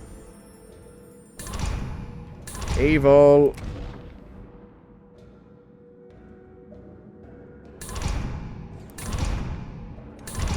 And I can't find it. What? What?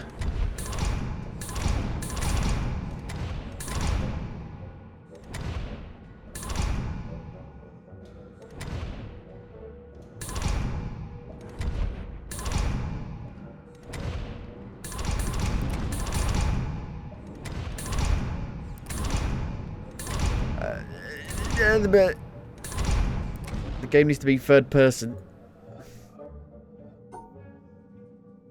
Make it so.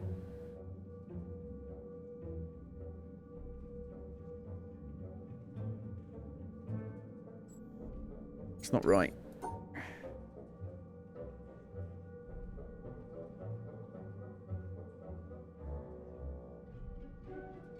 That's not right.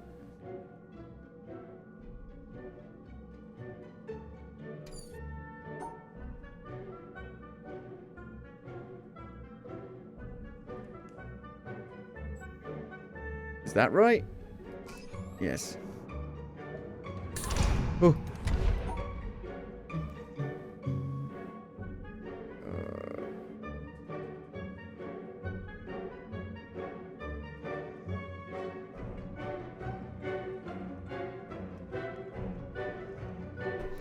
Don't let the sun go down on me. Don't let the sun go down on me.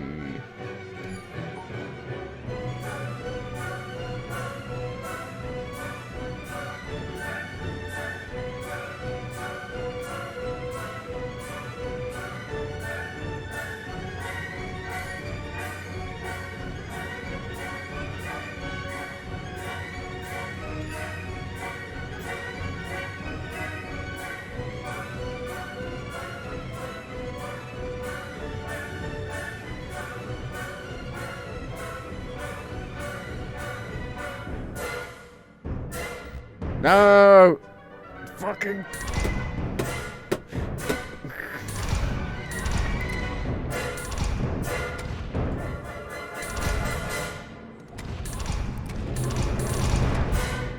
There's no... I'm not going to have enough time to do the other puzzles. The scrolly ones. The spinny ones.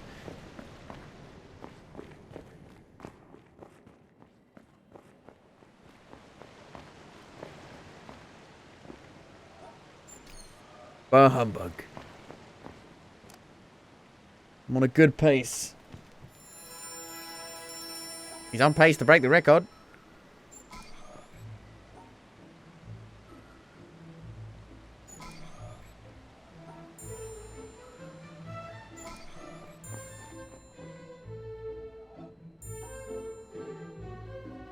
Patience.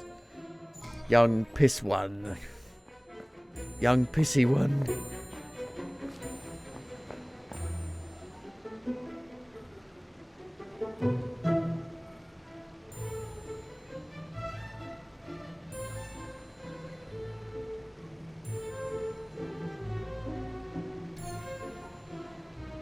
Is that right? Fucking hell.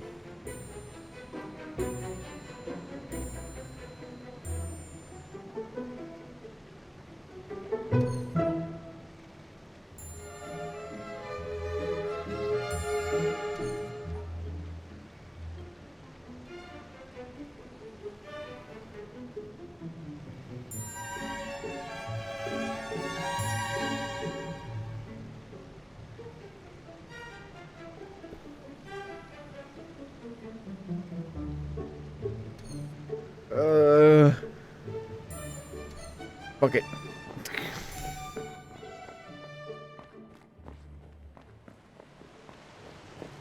Wasting any time on their nonsense.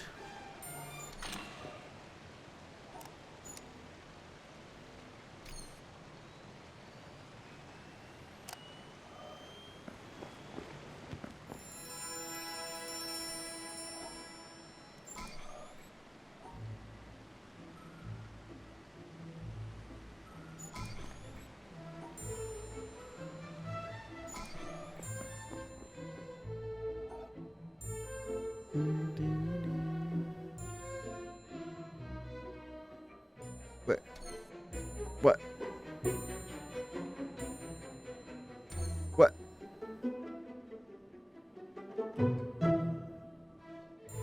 What? What? This way.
The problem is you just gotta see it, and I can't fucking see it.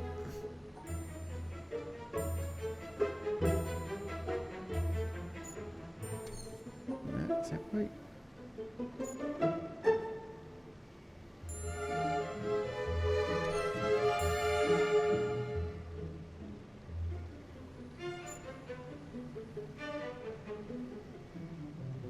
It's a triple! Oh baby, a triple!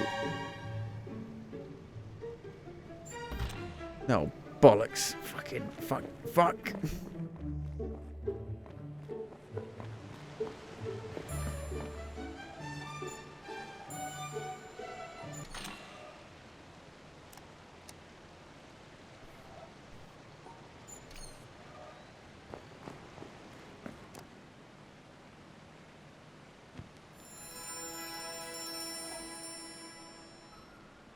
I'm muting it. I can't take it anymore. So I don't know if how long I've got left.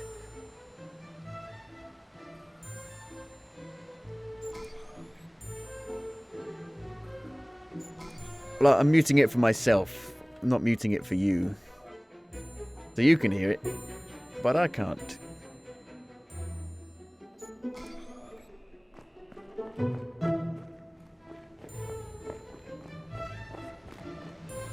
I'll have a blue Christmas without you. Now I can't see it.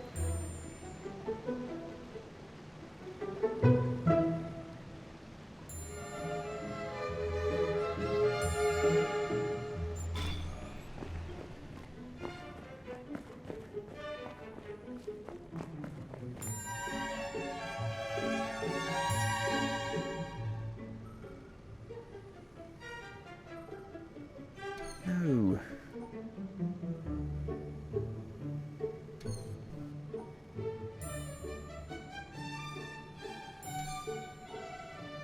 Okay, well it has to come down here.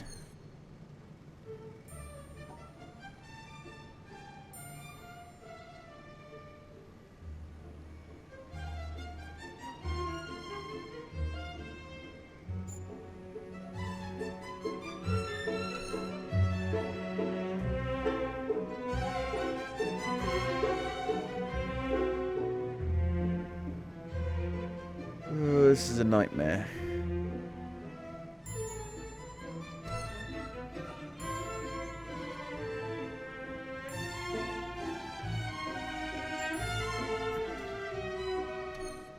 Flubbity flub. This is ridiculous.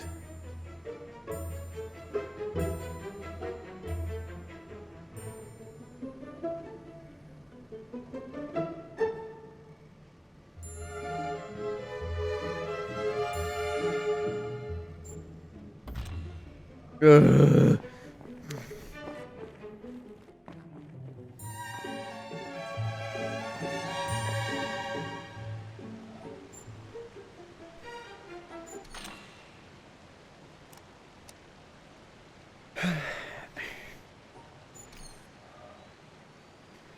What if I put it in like windowed mode and then make it smaller? No, that's like weird. Oh.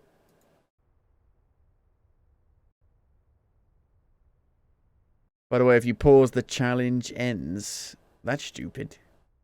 That dumb.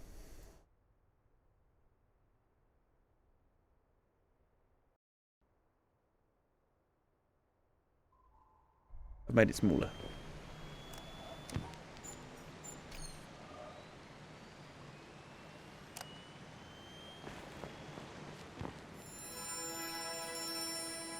What if you need a piss?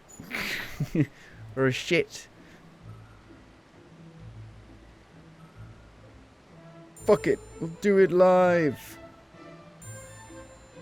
Fuck it.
Ugh.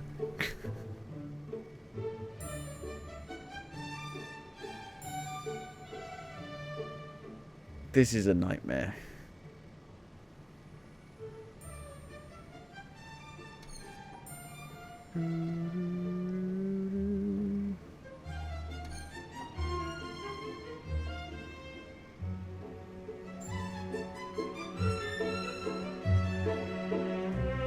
Is that right? That is right.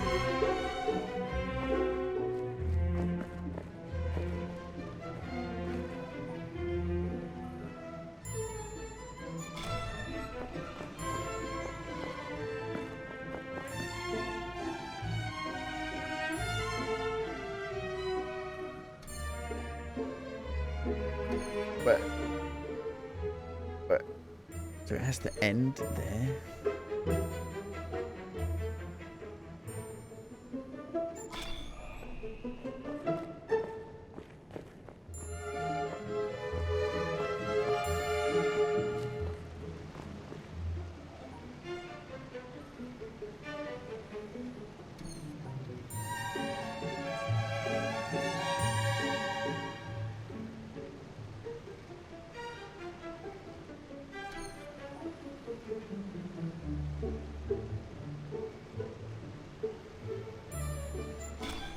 We'll have fun, fun, fun till the daddy takes the T-bird away.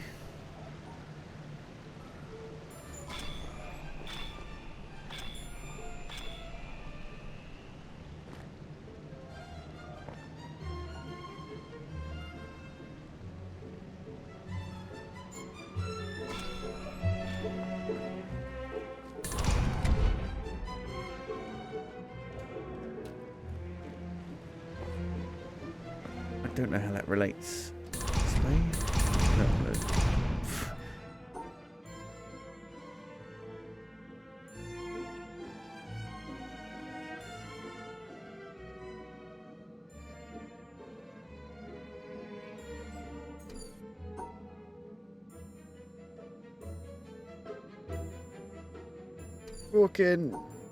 Fucking triangles, you bastard.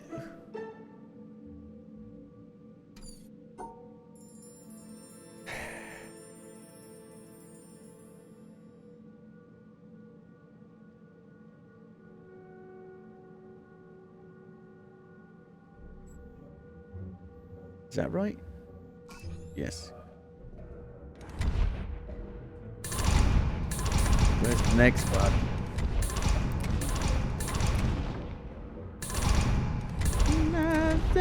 Baby, baby, baby, have you got your magic number?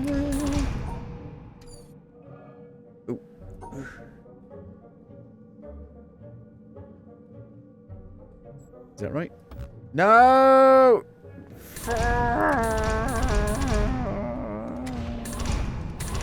Where's it? Where's it gone? Where's the puzzle gone? Do I have to go back here and redo this?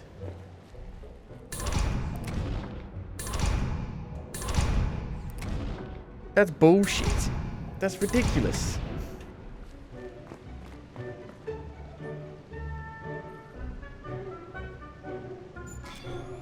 That's ridiculous. And now it's different. Oh, that's just ridiculous.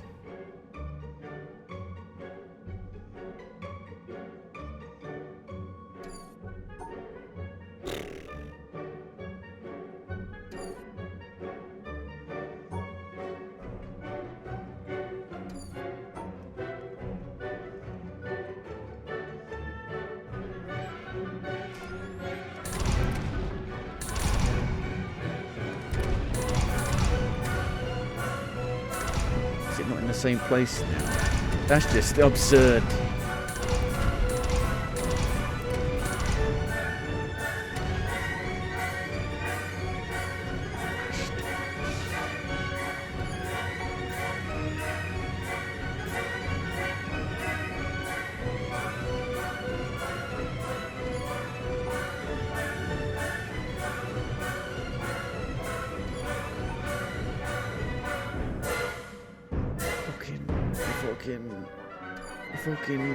Fucking triangle bastards. Ugh.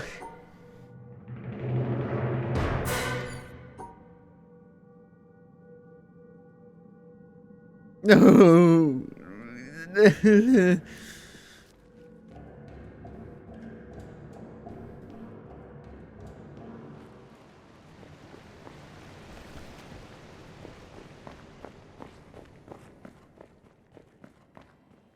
Only problem was the mistake with the triangles. Fucking triangles.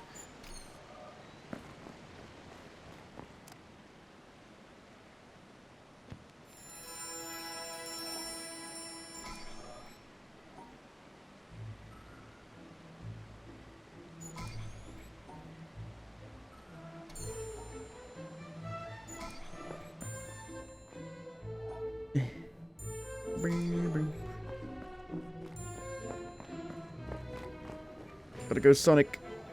Gotta go Sonic.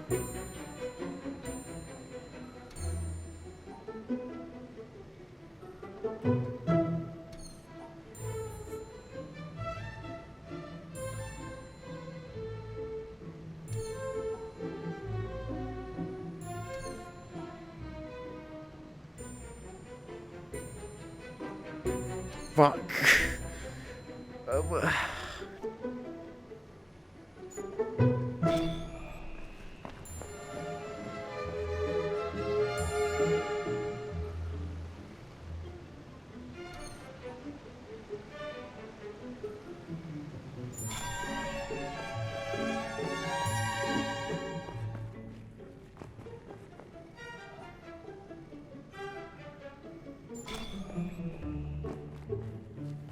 I spent more time doing this than I did Melania in Elden Ring.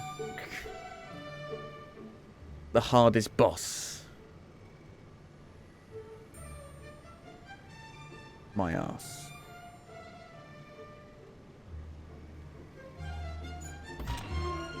What? That was wrong. What?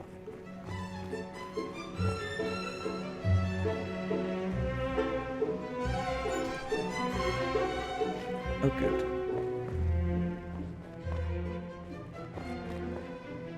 I took a blue dot with an orange line. Oh, good.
Ugh.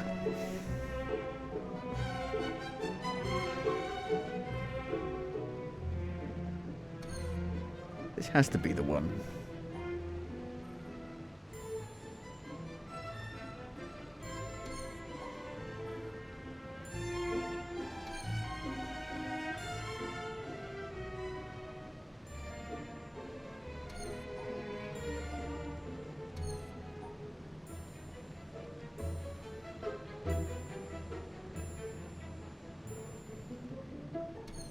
I don't fucking know.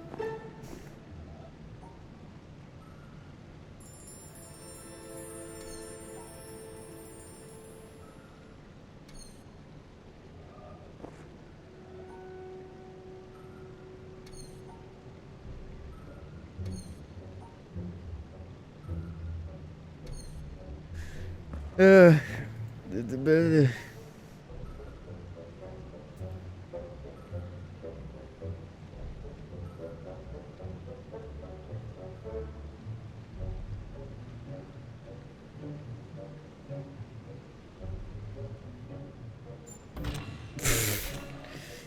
Ugh.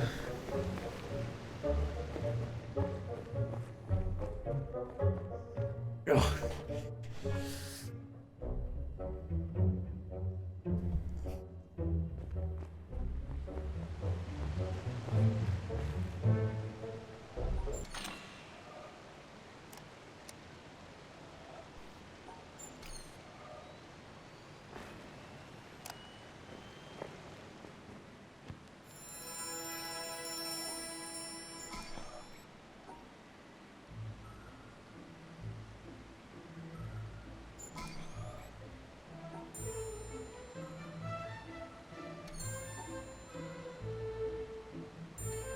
Going to tell me when whole of the mountain kicks in? No. No. Whole of the mountain. Free mountain river. Come take me away. Down, down, down, down, down, down, down, down, down, down, down, down, down, down, down. Free mountain woman.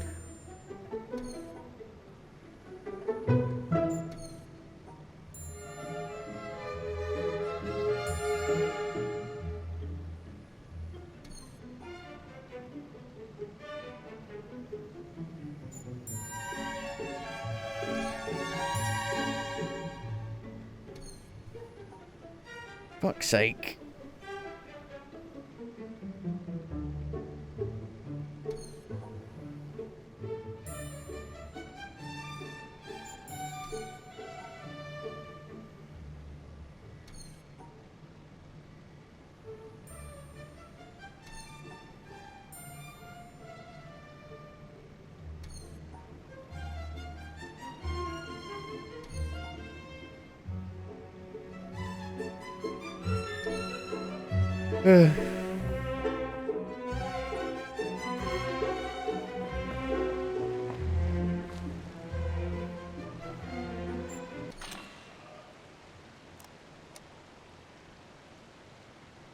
Can I play Neo 2 instead?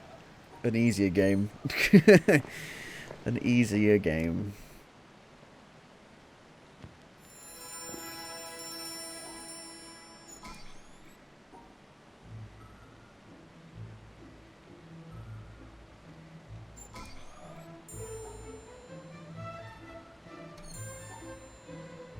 It's the peak of the witness. A true test of your skills. Is it though? Is it though? Is it though?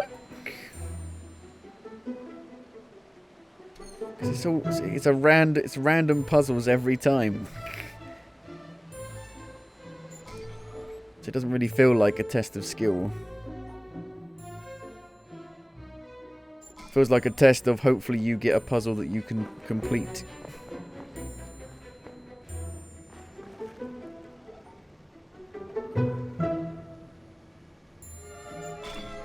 Look how much easier that was compared to the other one I had to do.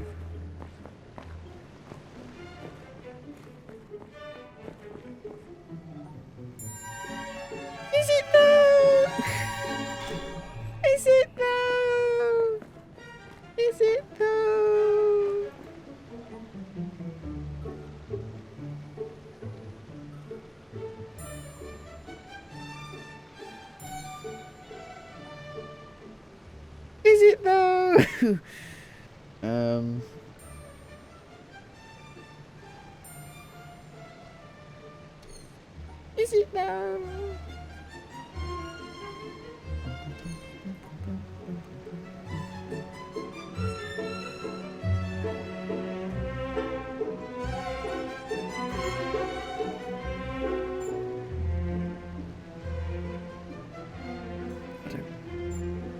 Ah!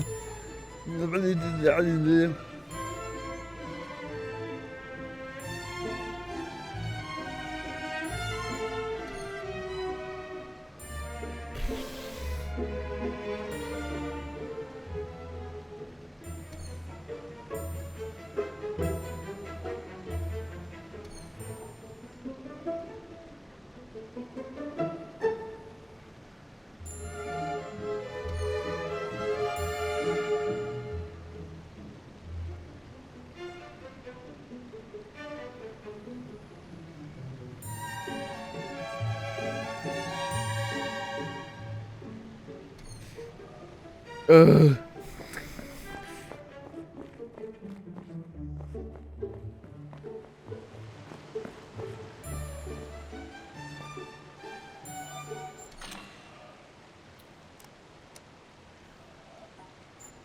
I was going to turn the sensitivity up.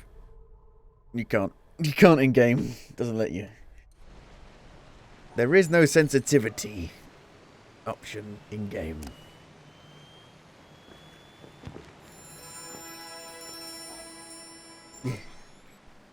So I don't need to move the mouse so far. So far. So close. Yet so far. Let's move.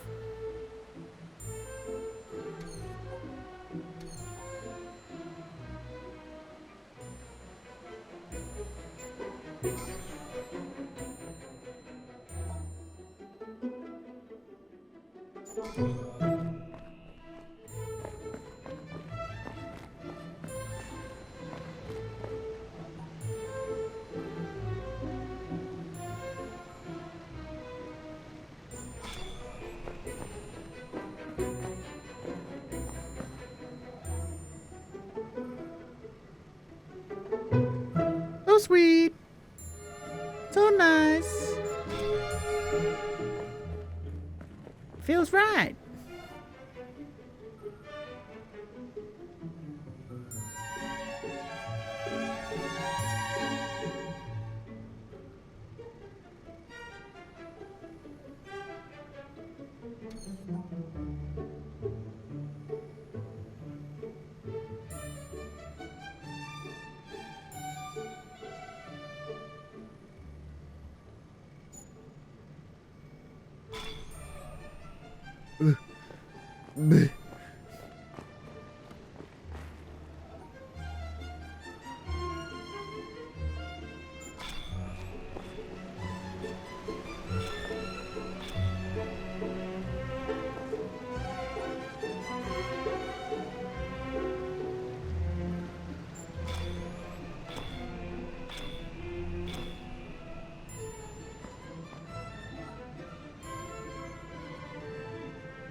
This one, it speaks to me.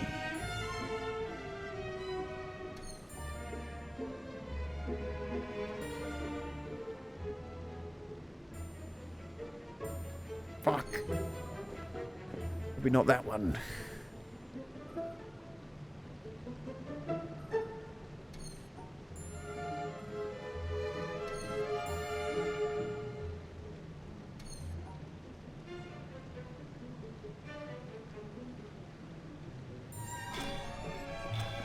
No.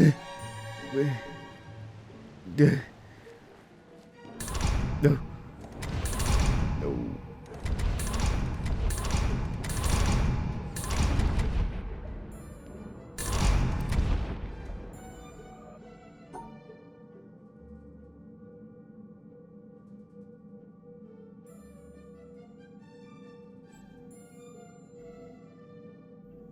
That looks right to me. It looks right. It's right. Now where? Fuck knows.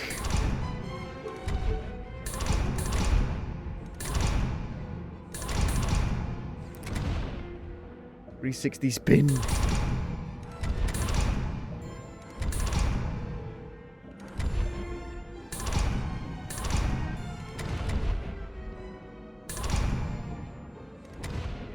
Bollocks, where is it?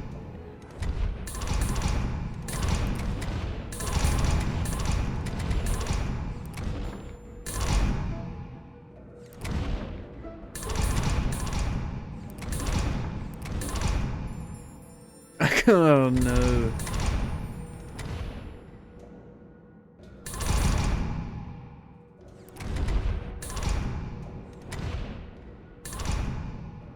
Hole just kicked in. I can't fucking find it. There it is. I can't even find it.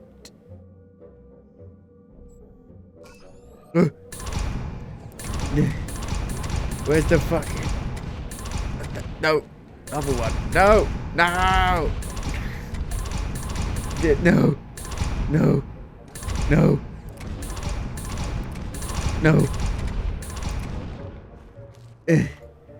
Where's the start? What the fuck is happening? I don't approve. Is that it? No, there's more. Is that it? No, not the fucking... No. Is that it? No.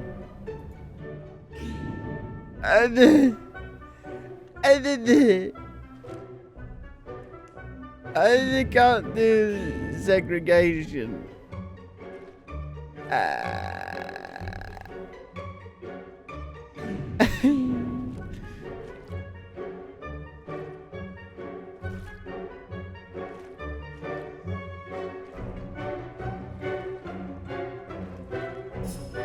No.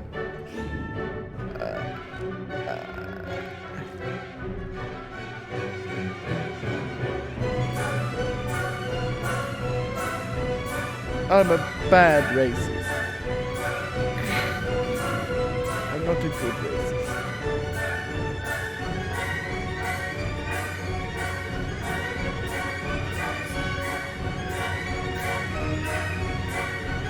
I can't do it. The controls are also a pain in the ass.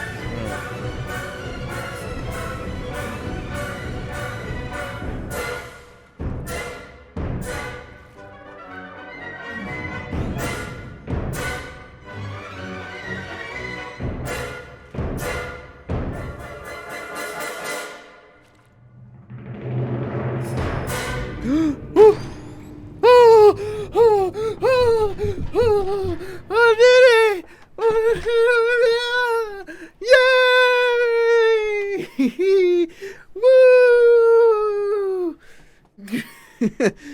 Oh, Jesus! Yay! Oh my God! Oh my! Hang on, I need to go back into full screen. What do I get? Where's my reward? You got a PlayStation 5. It's a theatre room. It's the thing in the theatre room. Fuck's sake. At the end I get a... Okay. I need to draw this out or something. Or take a photo. No, my phone's dead at the moment. It's on charge. My pen's dead.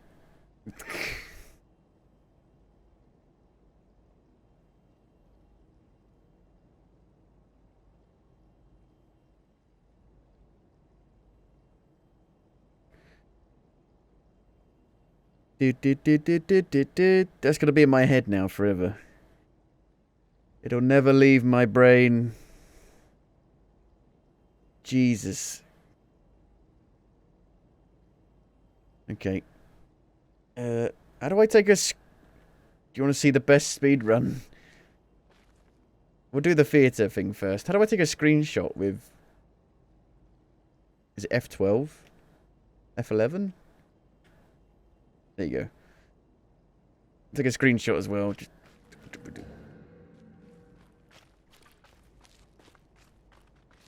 The clutch Mr. Bean mode. Holy shit. My god. I've got 100% achievements now. Two achievements. 2 achievements. But where was the theatre room? I can't remember. Was it back this way? I'm still missing a few, I think. 1 or 2.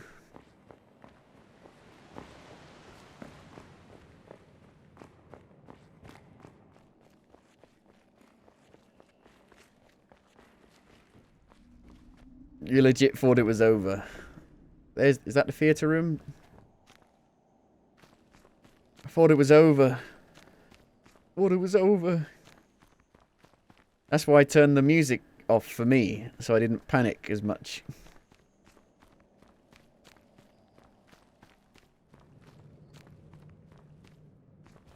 I don't even know. How do I get back to the theatre room? Helps to have a map.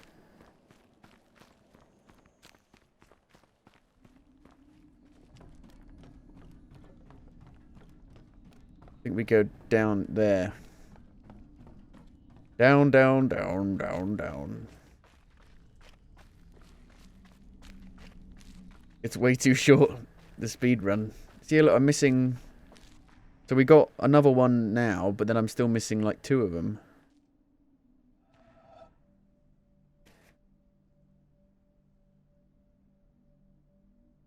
So it starts there.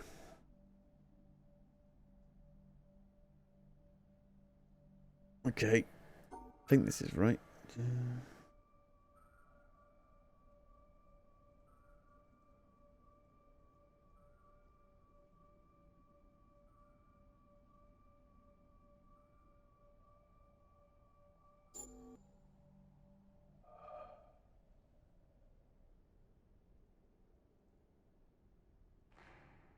Put a link in the chat, will it delete it? Yes, I think it might do. How do I give you, like...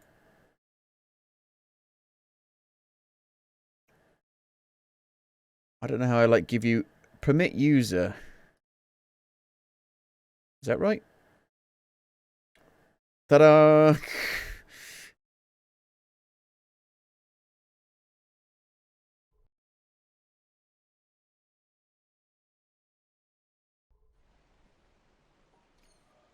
It's an anime. An anime. No wonder they had the power of anime to help them. Oh, they do that. See, that's why I wanted to up my sensitivity so I could go really fast. Oh, they got a tracker for their mouse. Are they using like? I guess you could use like one of those pens as well. This is you? This is you? What the fuck? You hold the world record.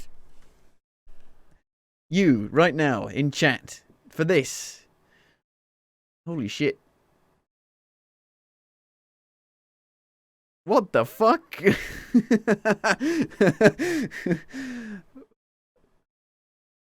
Holy moly.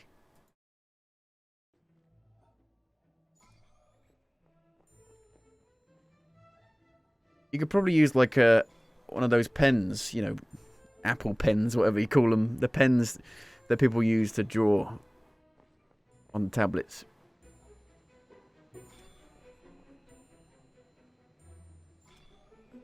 What? That's all of them? What the fuck?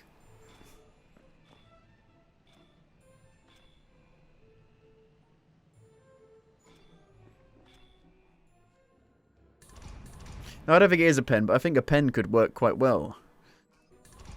Just drawing a line with a pen could be faster than a mouse.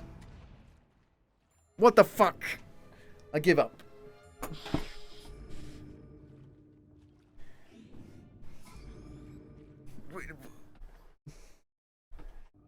Unbelievable.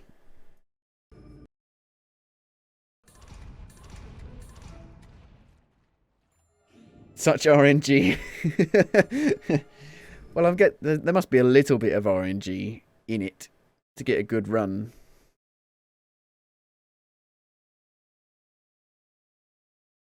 Crikey. What's the speed run of the entire game? The Witness speed run. 14 minutes? 19 minutes. What the fuck? It took me 40 hours. It took me 45 hours. It took me longer than like Dark Souls, Bloodborne, Dark Souls 2, Dark Souls 3, all like combined. What the shit?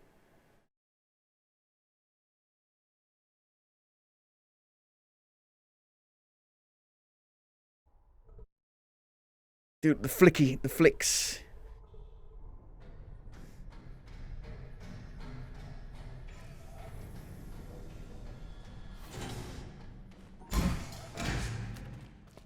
That's loud.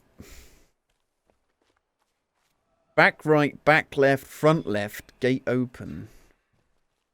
The speedrun is like 5 to 10% of the game. And there's still a few puzzles that I haven't done that are like right in the open that I don't know how to do.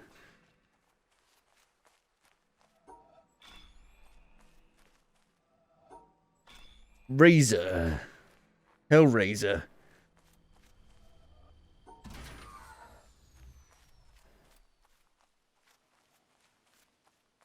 I struggled the most at the beginning and at the end. Which I guess makes sense.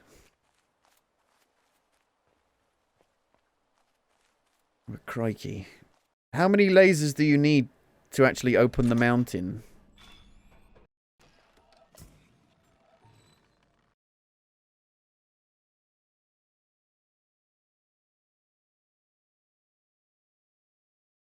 Don't skip. I skipped some crazy stuff.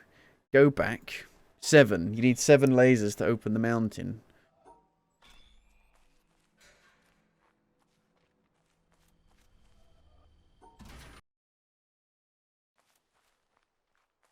I don't know. I think I got all of them before going into the mountain. I think so, at least. That's 2 back you can afford.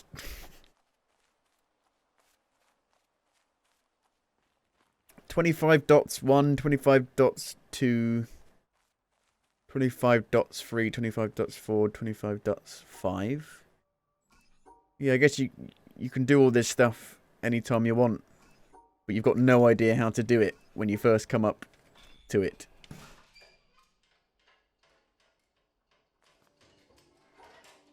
I like the puzzles that have like big environmental effects.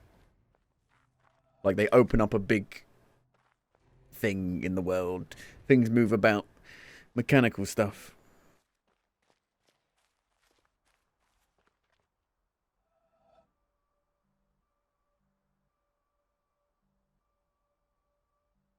Well, how does he even know what he's doing? From that far away. Oh, this bit was a nightmare. I couldn't do that.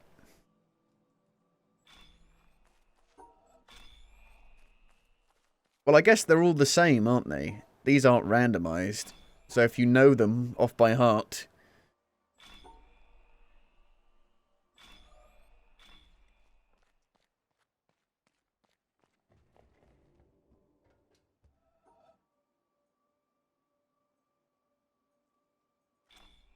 Like, hang on a minute.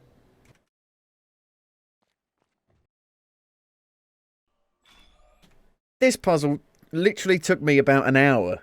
Just this one.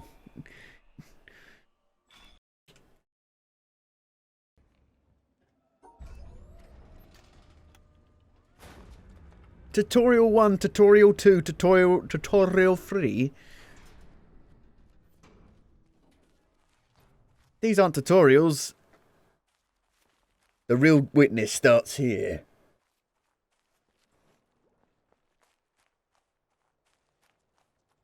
No, I want this bit. No. Go, leave it. I hate this bit. Oh.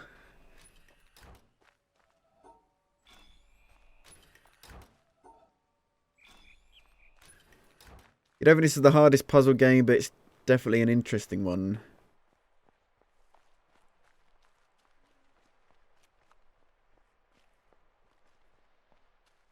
Solving Treehouse Stars Sun puzzle while standing on the mountain.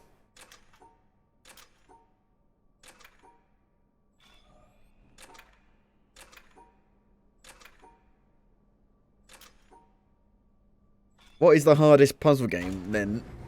I think this is the hardest puzzle game that I've played.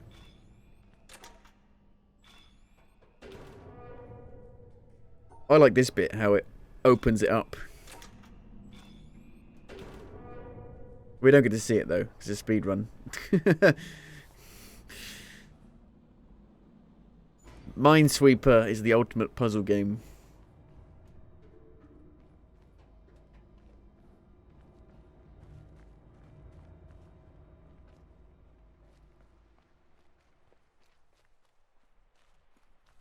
Waves 4, Waves 5, Wave 6.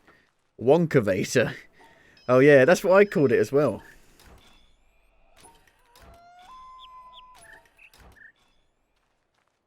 The glass elevator from Charlie and the Chocolate Factory. Willy Wonka and the glass elevator.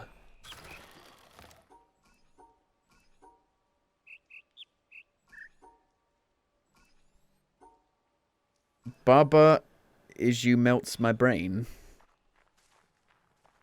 Baba is you. Baba yetu yetu.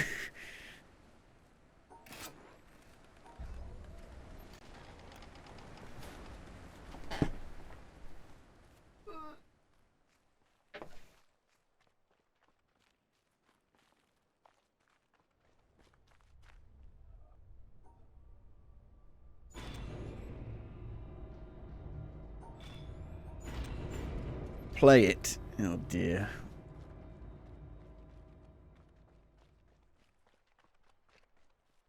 Well, is it on Steam? Baba is you. Overwhelmingly positive.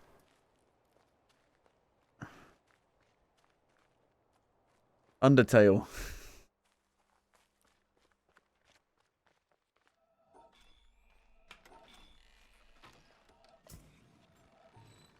Yeah, it's not me. I'm not speedrunning. It took me 40 hours to beat the game. Not 15 minutes.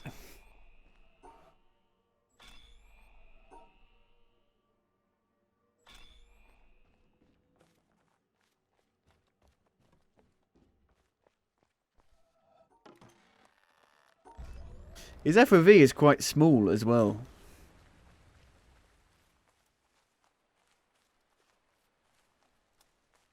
Hello, Tom.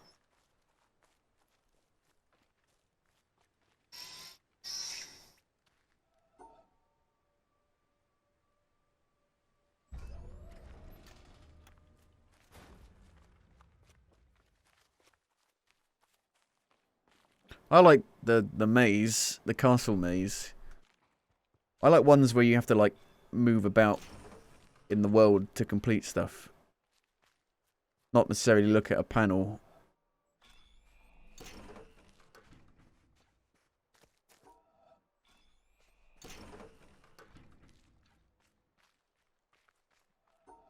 There's a few things I didn't do here at the top of the tower.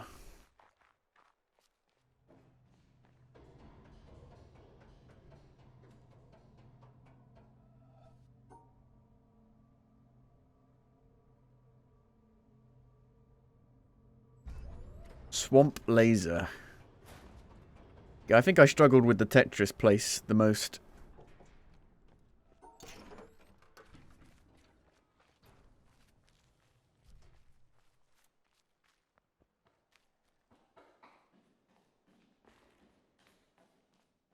Seven laser box.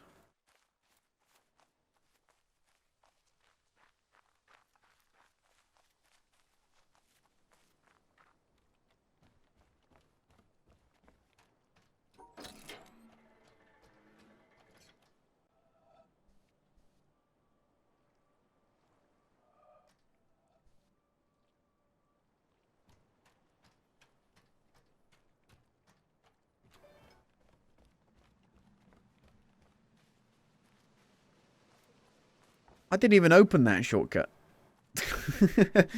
I don't think.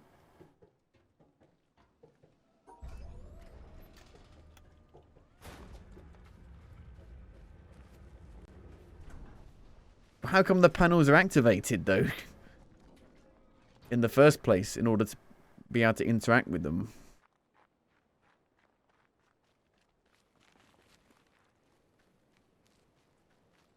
The gate ones are, really? I didn't even see them. I didn't even see them.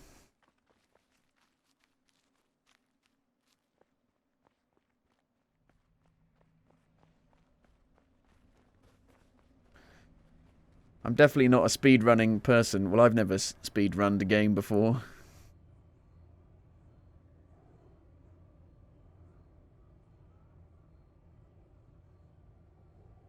Are they having a break? I've got plenty of time. We'll just have a cup of tea.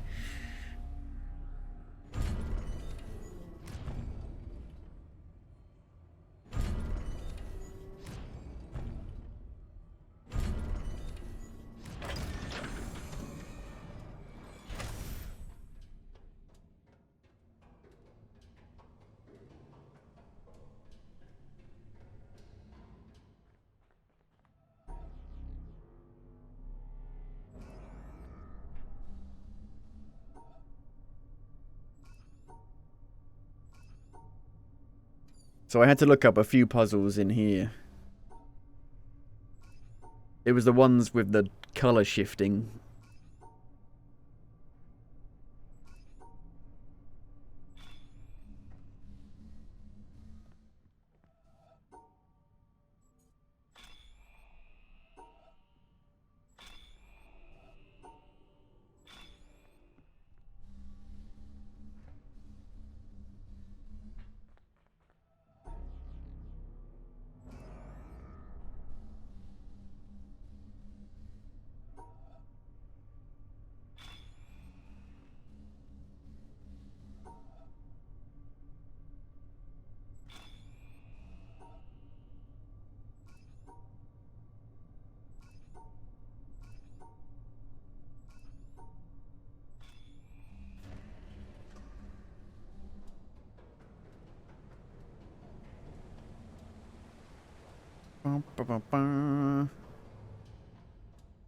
I had to look up one here.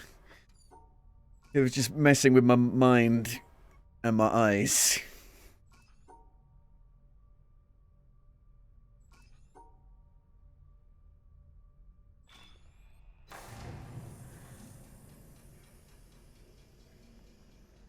Get crushed.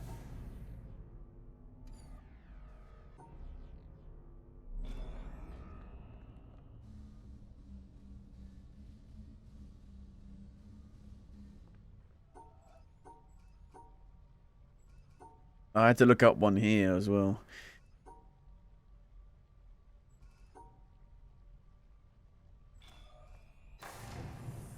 And then I looked up one on the bit before the spinny bits.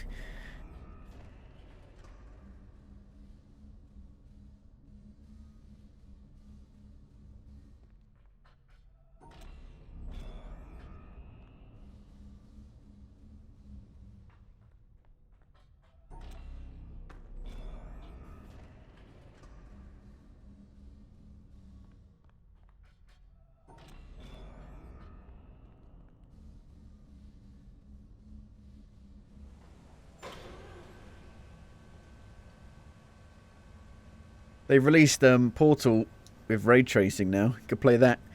An easy puzzle game.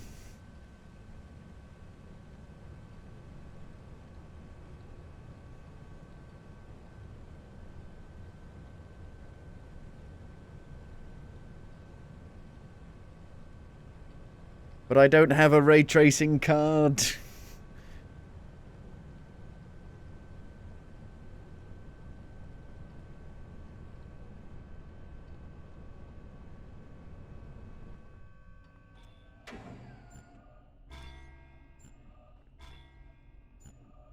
Why are we here? Just to suffer.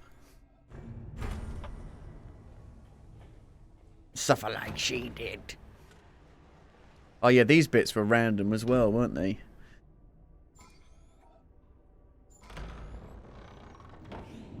They're backporting ray tracing to a lot of AMD cards on the Linux side.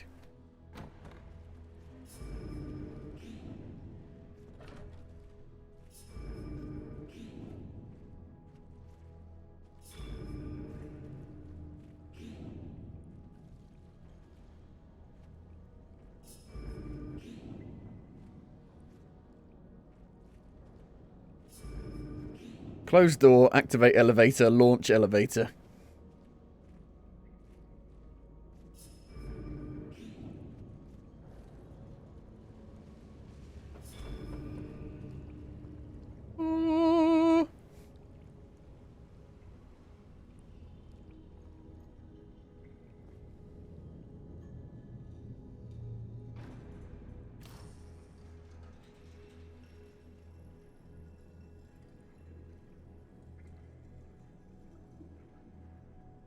Go backwards.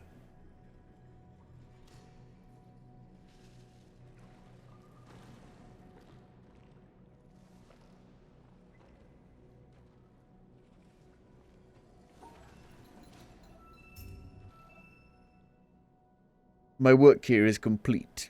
A star at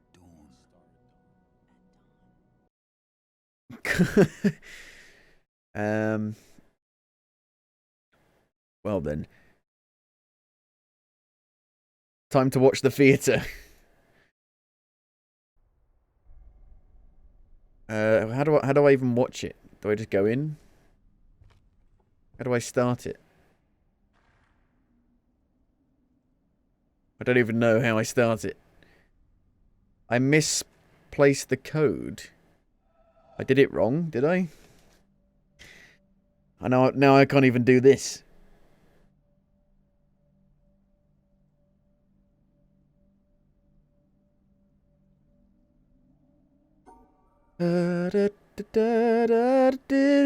Brain go brrr.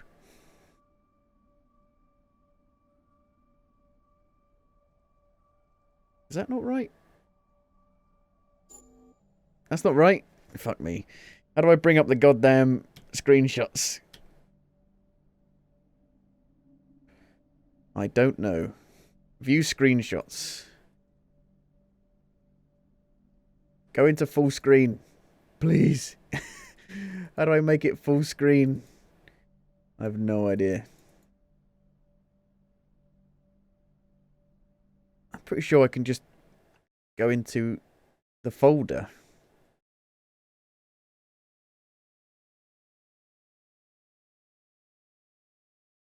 Oh yeah, I did do it wrong. Idiot. This way. This way? Uh-huh.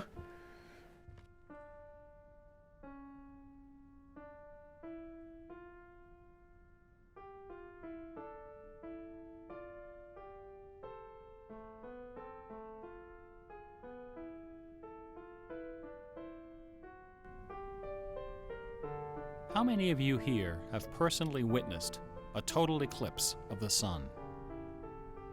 A total To eclipse stand of the one heart, day in though. the shadow of the moon is one of my humble goals in life.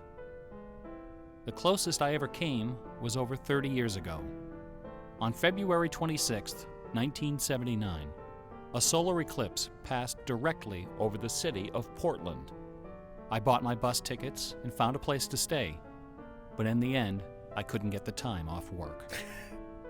Well, anyone who lives in Portland can tell you that the chances of catching the sun in February are pretty slim. And sure enough, the skies over the city that day were completely overcast. I wouldn't have seen a thing. That work I couldn't get out of was my first job out of college. A sales clerk at an old Radio Shack store in beautiful downtown Worcester, Massachusetts. On my very first day behind the counter, a delivery truck pulled up to the front of the store. They carried in a big carton, upon which was printed the legend TRS-80. It was our floor sample of the world's first mass-market microcomputer. The TRS-80 Model 1 had a Z80 processor clocked at 1.7 MHz, 4,096 bytes of memory, and a 64-character black and white text display. The only storage was a cassette recorder. All this could be yours for the low, low price of $599. The store I was working in had seen better days. At one time, it had been near the center of a thriving commercial district. But like so many other New England cities, the advent of shopping malls had, by the early 70s, turned it into a ghost town. Worcester's solution to this problem was decisive, to say the least. The city's elders apparently decided that if they couldn't beat them, they would join them. And so, several square blocks at the heart of the city were bulldozed into oblivion, destroying dozens of family businesses, including the site of a pharmacy once operated by my great-grandfather. In their place was erected a vast 3-level shopping complex with cinemas and a food court. When the dust settled, only a few forlorn blocks of the old Worcester remained standing. My Radio Shack store was in one of those blocks. Then, to add insult to injury, Radio Shack opened a brand new location inside the shopping center, less than 500 feet from my store. So now patrons had a choice between a clean, well-lighted establishment with uniformed security and acres of convenient parking, or a shadowy hole in a seedy old office building next to an adult movie theater. Consequently, I had plenty of time to fool around with the new computer. I taught myself basic programming. Then I learned Z80 assembly. Both, of course, so that I could write games. I also created self-running animated demos, which ran all night in the store window for the edification of the winos who peed in our doorway. Strangely enough, the few customers we had didn't seem to be interested in our new computer, even after the 16K memory upgrade. In fact, most of the people who set off the buzzer on their way through the front door weren't there to buy anything at all. They were there to exploit a free promotion, which was the bane of Radio Shack employees for over 40 years, the Battery of the Month Club. The idea of this promotion was simple. Customers got a little red card upon which was printed a square for each month.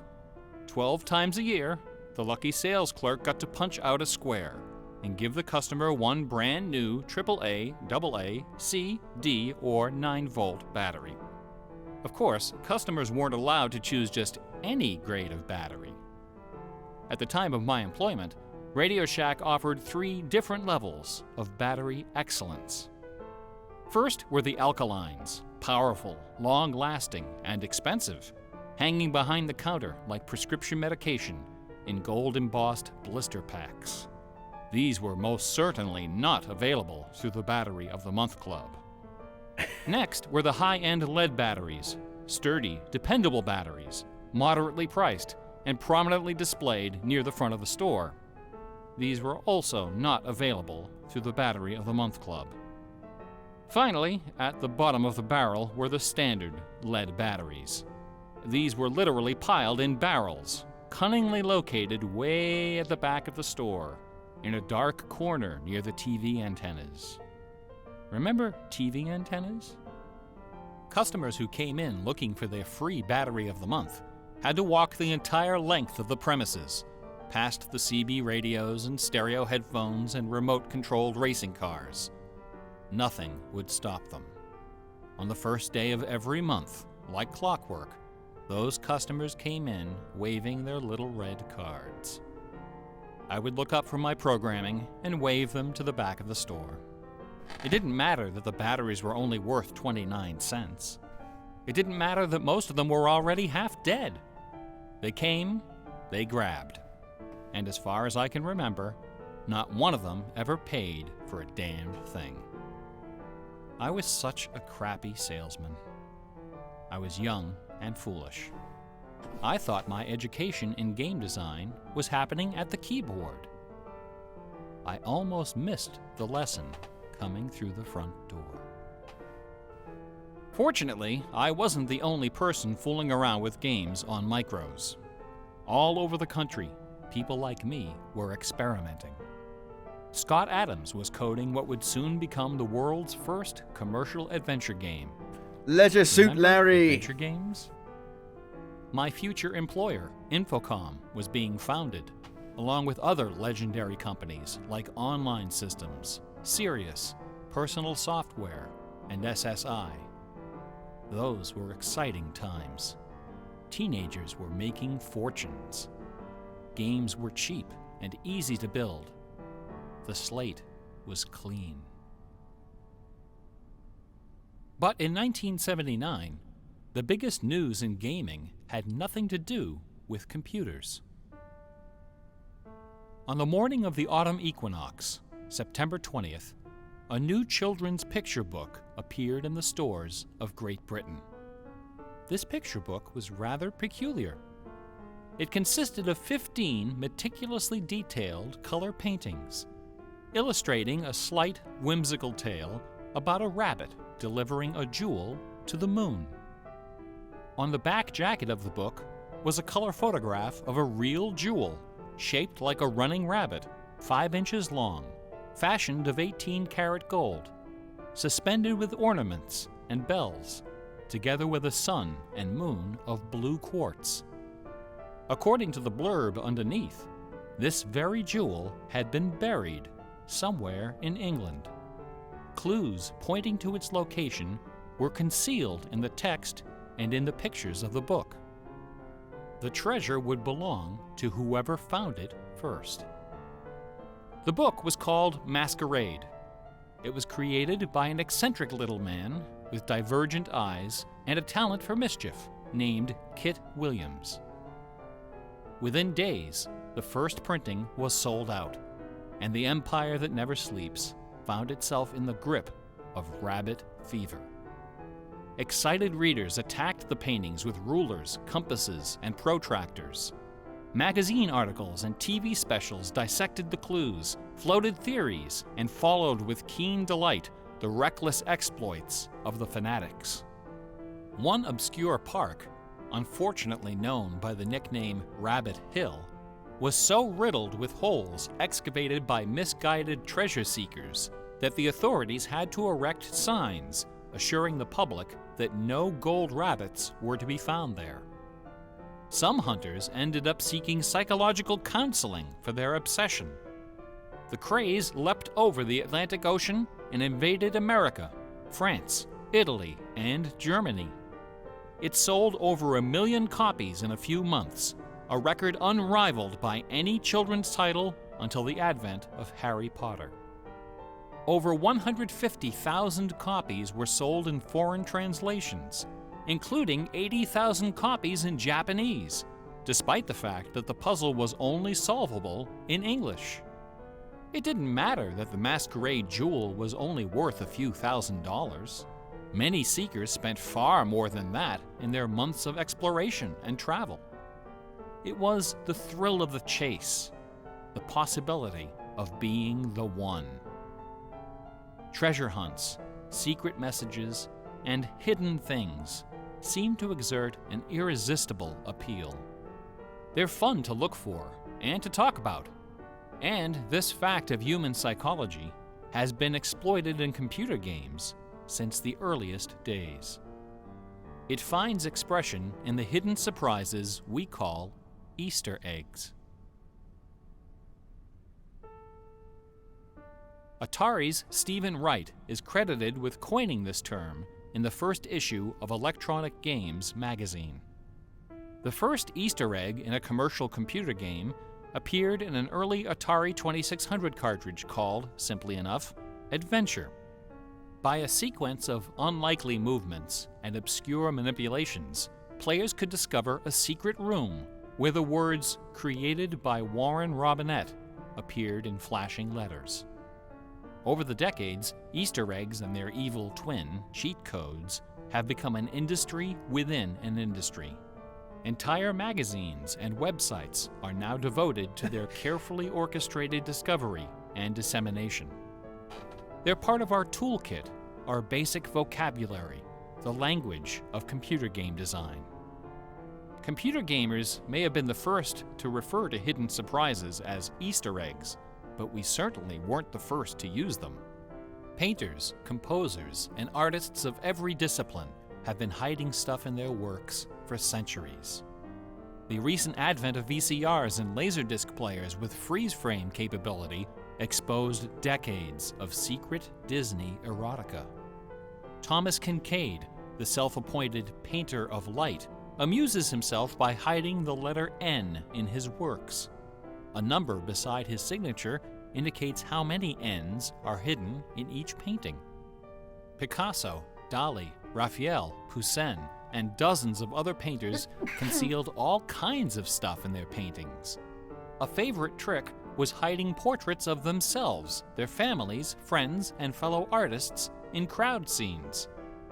El Greco loved dogs, but the Catholic Church forbid him from including any in his sacred paintings. So he hid them, usually within the outlines of celestial clouds. Composer Dmitri Shostakovich chafed under the political censorship imposed by the Soviet Ministry of Culture. His symphonies and chamber works are loaded with hidden signatures and subversive subtexts which, had they been recognized, would have sent him to Siberia. Mozart's opera, The Magic Flute, is filled with musical allusions to the rituals of the Freemasons, the ancient secret society of which he and his mentor Haydn were members. But the most famous purveyor of Easter eggs is that champion of the late Baroque, the ultimate musical nerd, Johann Sebastian Bach. Bach was a student of gematria, the art of assigning numeric values to letters of the alphabet. A equals 1, B equals Are you to 2, blame for fucking C algebra? equals 3, etc. By comparing, sequencing, or otherwise manipulating these numbers, secret messages can be concealed. Bach took particular delight in the geometrical numbers 14 and 41. 14 is the sum of the initials of his last name, B equals 2, A equals 1, C equals 3, and H equals 8. 41 is the sum of his expanded initials, J.S. Bach. These two numbers show up over and over again in Bach's compositions. One of the better-known examples is his setting of the chorale Vor deinem Thron. The first line of the melody contains exactly 14 notes, and the entire melody, from start to finish, contains 41. Another of Bach's favorite games was the puzzle canon. A canon is a melody that sounds good when you play it on top of itself, a little bit out of sync. Frere Jacques and Row, Row, Row Your Boat are familiar examples of simple, two-voice canons. But a canon can employ any number of voices, and you don't have to play each voice the same way either. You can change the octave, transpose the key, invert the pitch, play it backwards, or any combination. Finding melodies that make good multi-voice canons is a fussy and difficult art, of which Bach was an undisputed master. Now, in a puzzle canon, the composer specifies the basic melody and the number of voices, but not the relationship of the voices. The student has to figure out the position and key of each voice, and whether to perform them inverted and/or backwards. Bach wrote quite a number of puzzle canons.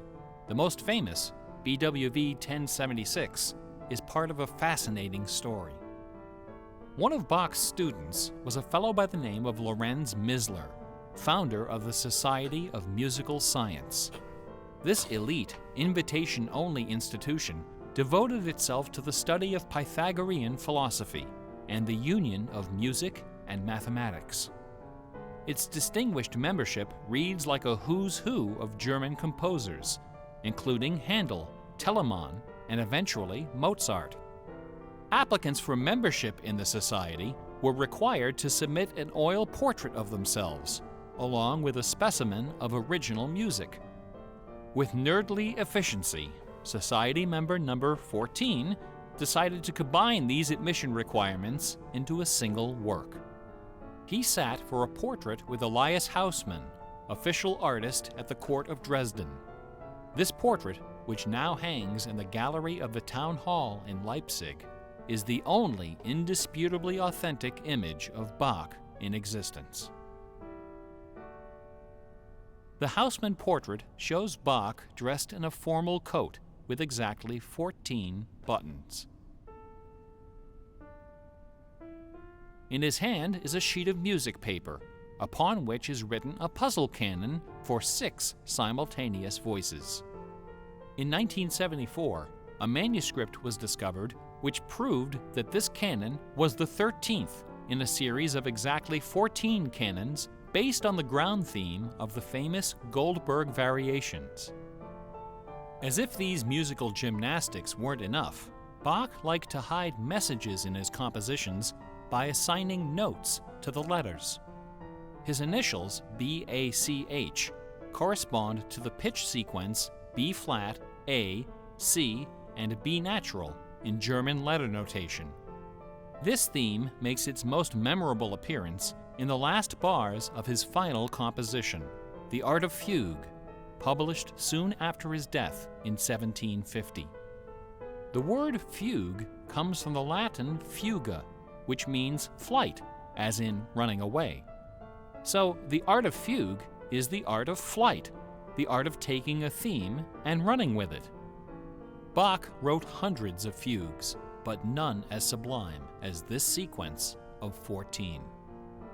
In the last and most complicated fugue in the series, the first and Will it second last as long as sections that fucking develop moon normally. goes across This the is followed screen? by the BACH signature, and then suddenly, without any warning or structural justification, the fugue stops, dead in its tracks. One of the composer's 20 children, his son Carl Philipp Emanuel, claimed that Bach died moments after those last few notes were written. This story is probably apocryphal. You can answer, yes. The Easter eggs Well, in or Bach's not then. music are a pleasant obscurity, known chiefly to professors and students of Baroque music. But in March of 2002, when this lecture was first delivered, those Easter eggs were the talk of the entire classical music industry. Sitting near the top of the classical music charts that month was a compact disc on the ECM label called Mortimer. It was performed by the Hilliard Choral Ensemble, together with a talented but, until then, little-known violinist, Christoph Poppen. The music on Mortimer is based on a geometrical analysis of Bach's Partita in D minor for solo violin. This analysis, by German professor Helga Thon, assigns numeric values to the duration of notes, the number of bars, and the German letter notation of the partita. In doing so, she claims to have discovered the complete text of several liturgical ceremonies encoded in the notes. The CD presented these hidden texts superimposed over the original music. The result was strangely melancholy, dark, haunting, and very, very popular. Quite a few music critics attacked this disc. They didn't buy Professor Thon's analysis, dismissing it as a combination of numerology and canny marketing. Their caution was not without basis. Numerology is a slippery slope down which many a fine mind has slid to its doom. Allow me to offer an amusing anecdote from my own experience. Back in the early 90s, before the internet took off, one of the more popular online bulletin board systems was a service called Prodigy. I bought an account on Prodigy so I could join a fraternal interest group and gossip with fellow members around the country. One day, a stranger appeared on our bulletin board. Right away, I knew we were in trouble. This fellow, whose name was Gary, began spouting all kinds of apocalyptic nonsense about worldwide conspiracies, secret societies, and devil worship. At first, we tried to be polite. We questioned his sources, corrected his histories, logically refuted his claims, and tried to behave in a civilized manner. But instead of soothing him, our attention only made him worse. His conspiratorial warnings became urgent, approaching hysteria. He began to threaten people who disagreed with him. To coin a phrase, Gary went all uppercase. But his most urgent warnings weren't about the gays, the Jews, the Rockefellers, or the Illuminati. According to Gary, the greatest enemy of mankind was Santa Claus. Gary claimed to possess a secret numerical formula that proved beyond a shadow of a doubt that Santa Claus was an avatar of the Antichrist. Intrigued, we pressed Gary to reveal his formula. In doing so, we walked right into his trap. We should have known he had a book to sell. I fell for it. I sent him the $15. Less than a week later, the book arrived. Above an ominous photograph of the Washington Monument was emblazoned the title, 666, The Final Warning. Inside this privately printed 494-page monster, Gary reveals a simple geometrical formula, which he claims was developed by the ancient Sumerians. This formula assigns successive products of 6 to each letter of the alphabet. A equals 6, B equals 12, C equals 18, etc. Imagine my dismay when I applied this ancient formula to the name Santa Claus and obtained the blasphemous sum of 666, the biblical number of the beast. I went on Prodigy and reported to the stunned members of our interest group that Gary was right after all. There could be no doubt that according to the unimpeachable wisdom of ancient Samaria, Santa Claus was the Antichrist. I then went on to point out several other names which, when submitted to Gary's formula, also produced the sum 666. Names like St. James, New York, and New Mexico. Soon the bulletin board was filled with discoveries like computer, Boston tea, and most sinister of all, sing karaoke. Gary left us alone after that. I got my $15 worth. But Gary is hardly the first person to connect secret codes to the Bible. People have been looking for Easter eggs in the Bible for hundreds of years. The Hebrew mystical tradition of Kabbalah can be described as a geometrical meditation on the Pentateuch, the first 5 books of the Old Testament. The advent of computers has made the application of numerology to the Bible fast and efficient. The latest spate of Bible searching was instigated by a book published in 1998 by Michael Drosnin, a former Wall Street Journal reporter.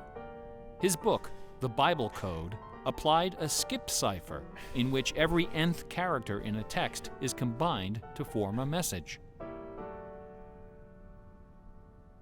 By applying his skip cipher to the Hebrew text of the Old Testament, Drosnin claimed to have discovered predictions of World War II, the Holocaust, Hiroshima, the assassination of Yitzhak Rabin and both Kennedys, the moon landing, Watergate, the Oklahoma City bombing, the election of Bill Clinton, the death of Princess Di, and the comet that collided with Jupiter.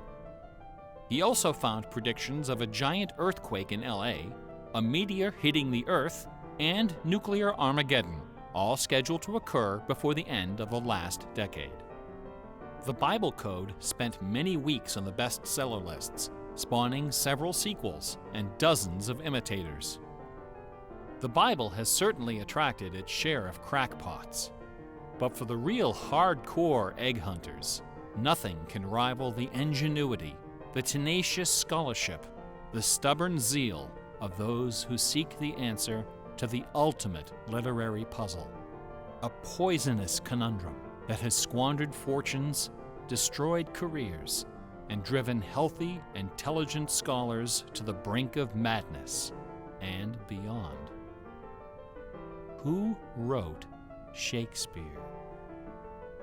The essays and books devoted to the Shakespeare authorship problem are sufficient to fill a large library.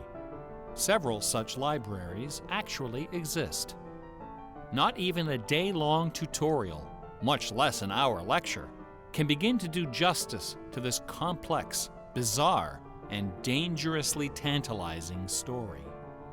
Nevertheless, for the unacquainted, I will attempt to summarize the issue in a few paragraphs. The undisputed facts of Shakespeare's life and career could be scribbled on the back of a cocktail napkin. We know for a fact that a man named William Shakespeare was born in 1564 in or around the village of Stratford-upon-Avon. We know that he had a wife and at least 3 children. We know he bought property in Stratford, was involved in several lawsuits with his neighbors, and died there in 1616, aged 52. We also know that during those same years, a man with a last name similar to Shakespeare worked as an actor on the London stage, eventually becoming co-owner of some of the theaters there. We also know that about the same time, a number of most excellent poems and plays were published in London under the name Shakespeare. We do not know for a fact that the landowner in Stratford and the actor in London with a similar last name were one and the same man. We do not know for a fact that either man had anything to do with the poems and the plays.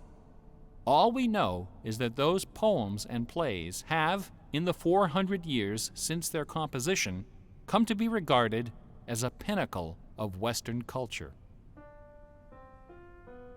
The works attributed to Shakespeare appear to have been written by a man or woman who knew something about just about everything. They're filled with references to mythology and classic literature, games and sports, war and weapons of war, ships and sailing, the law and legal terminology, court etiquette, statesmanship, horticulture, music, astronomy, medicine, falconry, and, of course, theater. Therein lies the problem. How could a farmer's son of uncertain schooling, from a mostly illiterate country village, a man of practically no account at all, wield such encyclopedic learning, with so much eloquence and wit, so much wisdom and human understanding? For the first 150 years, nobody questioned the traditional history of the bard. Then, in the late 18th century, Reverend James Wilmot, a distinguished scholar who lived just a few miles north of Stratford, decided to write a biography of the famous playwright. Dr. Wilmot believed that a man as well educated as Shakespeare must have owned a fairly extensive library, despite the fact that not a single book or manuscript is mentioned in his will. Over the years, he speculated, some of those books must have found their way into local collections. And so, the good Reverend Doctor scoured the British countryside, taking inventory of literally every bookshelf within 50 miles of Stratford. Not a single book from the library of William Shakespeare was discovered. Neither were there found any letters to, from, or about Shakespeare. Furthermore, no references to the folklore, local sayings, or distinctive dialect of the Stratford area could be found in any of Shakespeare's writings. After 4 years of painstaking research, Dr. Wilmot concluded, to his own dismay, that only one person contemporary with Shakespeare of Stratford had ever demonstrated the wide-ranging education and expressive talent needed to compose those poems and plays. That man was the multilingual author, philosopher, and statesman, inventor of the scientific method, chancellor to the courts of Queen Elizabeth and King James, Sir Francis Bacon. Bacon! Dr. Wilmot never dared to publish his theory, but before he died, he confided it to a friend, James Cowell, who, in 1805, repeated it to a meeting of the Ipswich Philosophical Society. The members of the society were suitably outraged, and the scandalous matter was quickly forgotten. Then, in 1857, a lady from Stratford, Connecticut, published a book called The Philosophy of the Plays of Shakespeare Unfolded. In this book, Miss Delia Bacon, Bacon. no relation to Francis, claimed that the works of Shakespeare were written by a secret cabal of British nobility, including Sir Walter Raleigh and Sir Philip Sidney, as well as Sir Francis Bacon. Delia Bacon's book electrified the world of letters. Battle lines were drawn between the Orthodox Stratfordians I know nothing and the about heretical Shakespeare. I've never read Baconians. Shakespeare. I Literary don't know anything societies about and Shakespeare. scholarly journals were formed to debate the evidence. Hundreds of pamphlets, newspaper articles, and essays were published defending each side and ridiculing the opposition with that self-aggrandizing viciousness peculiar to tenured academics. Armed with her explosive book, Delia Bacon journeyed to Stratford-upon-Avon and, unbelievably, obtained official permission to open Shakespeare's grave. However, when the moment came to actually lift the stone, Delia's self-doubt precipitated a catastrophic nervous breakdown. She later died penniless in a madhouse. Around 1888, things began to get a bit out of hand. You're telling me? U.S. Congressman Ignatius Donnelly of Minnesota became interested in the Shakespeare controversy. One day, browsing through his facsimile copy of the First Folio of 1623, he noted that the word bacon appeared on page 53 of the Histories and also on page 53 of the Comedies. He also noted that Sir Francis Bacon had written extensively on the subject of cryptography. Donnelly began it's just all about how you perceive shit numbers, and how you see adding and what you see. You subtracting might see letters, things in drawing things that aren't lines over there and blah, blah, sentences, blah. circling words and crossing them out. The result was a complex and virtually incomprehensible algorithm which he claimed was invented by Bacon to hide secret messages inside the First Folio. The greatest Easter egg hunt in the history of Western civilization had begun. Here are just a couple of the sillier highlights. A doctor named Orville Owen of Detroit constructed a bizarre research tool he called the Wheel of Fortune. This wheel consisted of two giant wooden spools wrapped with a strip of canvas 2 feet wide and 1,000 feet long. Onto this canvas, he glued the separate pages of the complete works of Bacon, Shakespeare, Marlowe, Greene, Peele, and Spenser, together with Burton's Anatomy of Melancholy. By cranking the spools back and forth, Dr. Owen could quickly zip across the pages in search of clues and cross-references. Employing a large team of secretaries and stenographers, Owen claimed to have uncovered a complete alternative history of Elizabethan England. When I go on Pointless, so I have loads of knowledge to get the pointless answers. Listen to this hidden verse, supposedly penned by the mighty bard himself, which inspired Dr. Owen to build his Wheel of Fortune. Take your knife and cut all our books asunder, and set the leaves on a great firm wheel, which rolls and rolls, and turning the fickle rolling wheel, throw your eyes upon Fortune, that goddess blind, that stands upon a spherical stone, that turning and inconstant rolls in restless variation. After publishing 5 thick volumes of this rubbish, Owen announced the discovery of an anagram, indicating that Bacon's original manuscripts were buried near Chepstow Castle on the River Wye. Owen spent the next 15 years and thousands of dollars excavating the bed of the river with boat crews and high explosives. He died before anything was found. A fellow named Arnsberg wrote an entire book based on the analysis of the significance of a suspicious crack in the tomb of Bacon's mother. A Ray of Sanity finally appeared in 1957. To those familiar with the science of cryptology, the name William Friedman needs little introduction. During World War II, Makes the Colonel Friedman Friedman guitars, was the head no? of the U.S. Army's Cryptoanalytic Bureau. He is credited with cracking the Japanese Empire's most sensitive cipher. After the war, the colonel decided to apply his expertise to the study of the Shakespeare ciphers. He interviewed several of the experts in the field and prepared a detailed scientific analysis, which he published under the title The Shakespeare Ciphers Examined. His conclusion? In a word, bunk. According to the standards of cryptologic science, Bonk. not one of the hidden messages purportedly discovered in Shakespeare's works was plausible.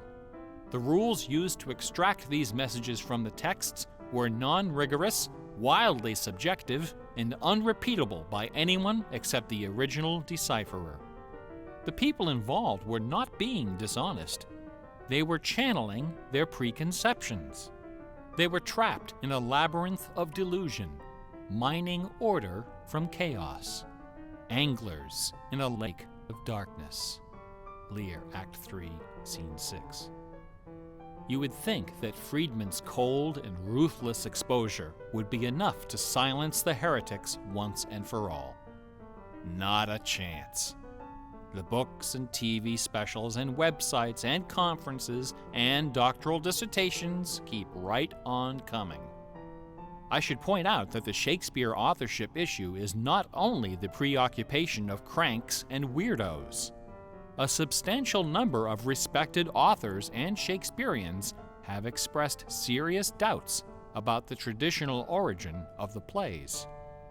The list includes Nathaniel Hawthorne, Ralph Waldo Emerson, Walt Whitman, Henry James, Sam Clemens, Sigmund Freud, Orson Welles, and Sir John Gielgud. Living skeptics include the artistic director of the New Globe Theatre, Mark Rylance, Michael York, Derek Jacobi, Kenneth Branagh, and even that most revered and scholarly of contemporary Shakespearean actors, Keanu Reeves. The current leading candidate for the authorship is Edward de Vere, the 17th Earl of Oxford, a theory first proposed in 1920 by an English schoolmaster with the unfortunate name J. Thomas Looney. What is it about Bach, the Bible, and the works of Shakespeare that inspires this intense scrutiny? Nobody's looking for acrostics in Chaucer or Keats. There are no hit CDs of the secret chorales of Wagner or Beethoven.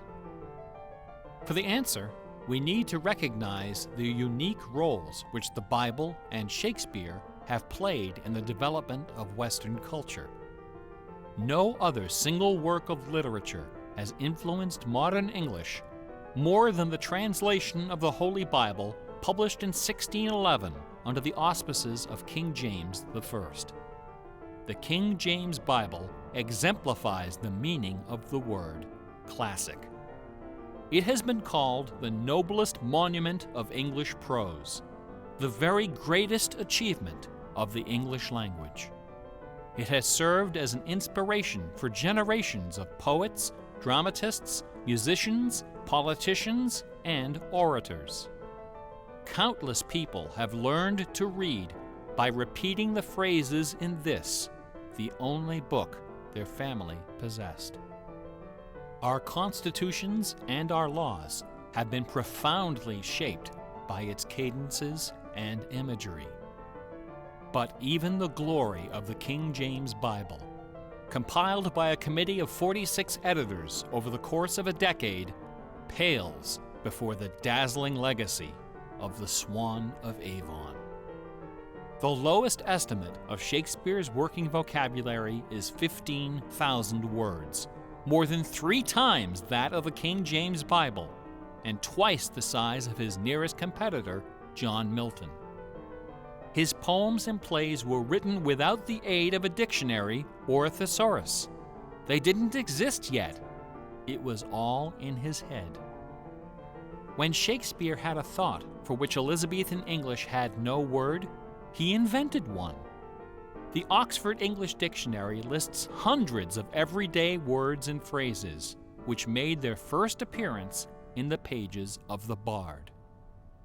Addiction, alligator, assassination, bedroom, critic, dawn, design, dialogue, employer, film, glow, gloomy, gossip, hint, hurry, investment, Hurry up. lonely, luggage, manager, switch, torture, transcendence, wormhole, zany.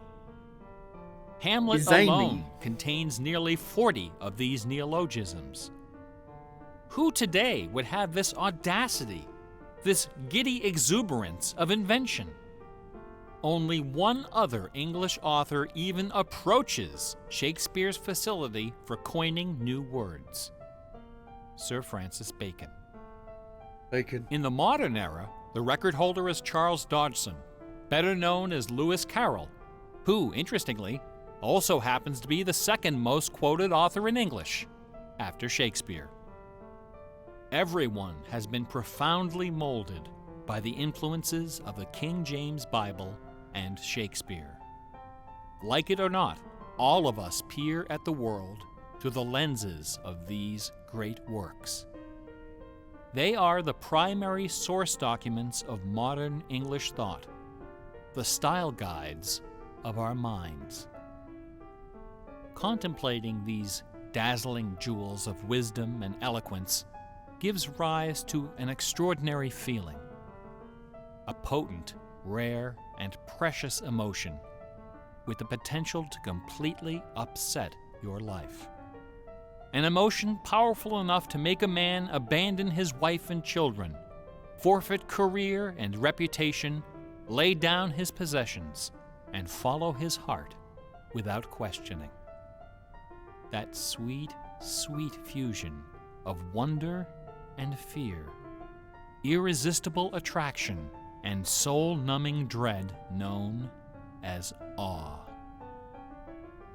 Awe is the grail of artistic achievement. No other human emotion possesses such raw, transformative power, and none is more difficult to evoke. Few and far between are the works of man that qualify as truly awesome. It is awe that convinces a rabbi to spend a lifetime decoding Yahweh from the Pentateuch. Awe that sends millions of visitors each year to the pyramids of Giza, Guadalupe, and Mecca. It was awe that drove poor Delia Bacon to her doom. Now, please don't come away from this lecture thinking that the key to awesome game design is the installation of Easter eggs. Ordinary games with their contrived Easter eggs and cheat codes are like the Battery of the Month Club. You have to trudge down to the back of the store to get what you really came for. If superpower is what people really want, why not just give it to them? Is our imagination so impoverished that we have to resort to marketing gimmicks to keep players interested in our games? Awesome things don't hold anything back. Awesome things are rich and generous. The treasure is right there. One afternoon, I was sitting alone behind the counter at that old Radio Shack store. My boss had stepped out for some reason. An elderly woman walked through the front door. Like most of our customers, she was shabbily dressed, probably on a fixed income. I assumed she was there for her free battery, but instead, she placed a portable radio on the counter. This little radio came from the days when they boasted about the number of transistors inside on the case. They still do. It was completely wrapped in dirty white medical tape. The woman looked at me and asked, "Can you fix this?" Slowly, I unwrapped the medical tape, peeling away the layers until the back cover of the radio fell off, accompanied by a cloud of red dust. The interior of the radio was half eaten away by battery leakage and corrosion. I looked at the radio. I looked at the old woman. I looked back at the radio. I reached behind me, where the expensive alkaline batteries were hanging like prescription medication, and removed a gleaming 9-volt cell from its gold blister pack. Then I pulled a brand new transistor radio from a box, installed the alkaline, and helped the lady find her favorite station. No money changed hands. She left the store without saying a word.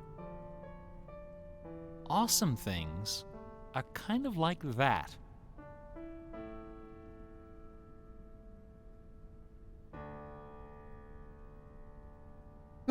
Bach offered his students very specific insight into the source of awe. In addition to BACH, 2 other sets of initials are also associated with Bach's music. These initials are not hidden in the notes. Instead, they're scrawled right across the top of the manuscript for the whole world to see. The initials are SDG and JJ. SDG stands for the Latin phrase Sole Deo Gloria, to the glory of God alone. JJ stands for Jesu Juva. Help me, Jesus, get through this. Bach wrote all of his great masterpieces sub specie aeternitatis, under the aspect of eternity. He did not compose only to please his sponsors or to win the approval of an audience. His work was his worship. Bach once wrote, "Music should have no other end and aim than the glory of God and the recreation of the soul.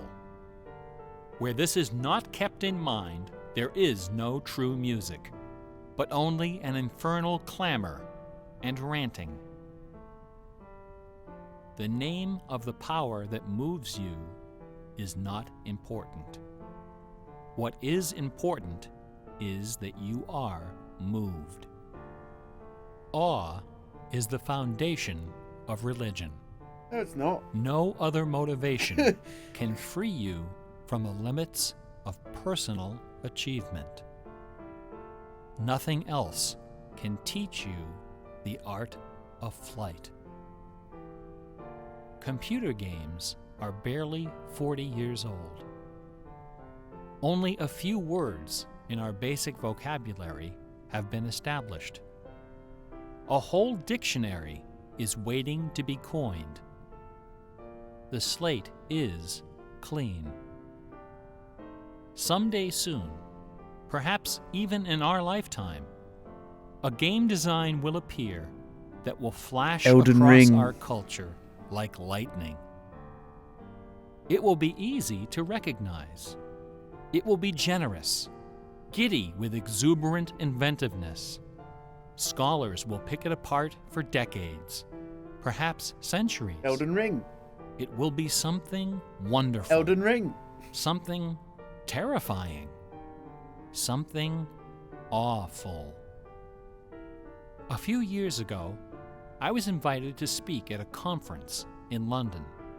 My wife joined me, Our wife. and we took a day off for some sightseeing. We decided to visit England's second biggest tourist attraction, Stratford Really? My upon parents Avon. went there recently. It was cold and rainy when our train arrived.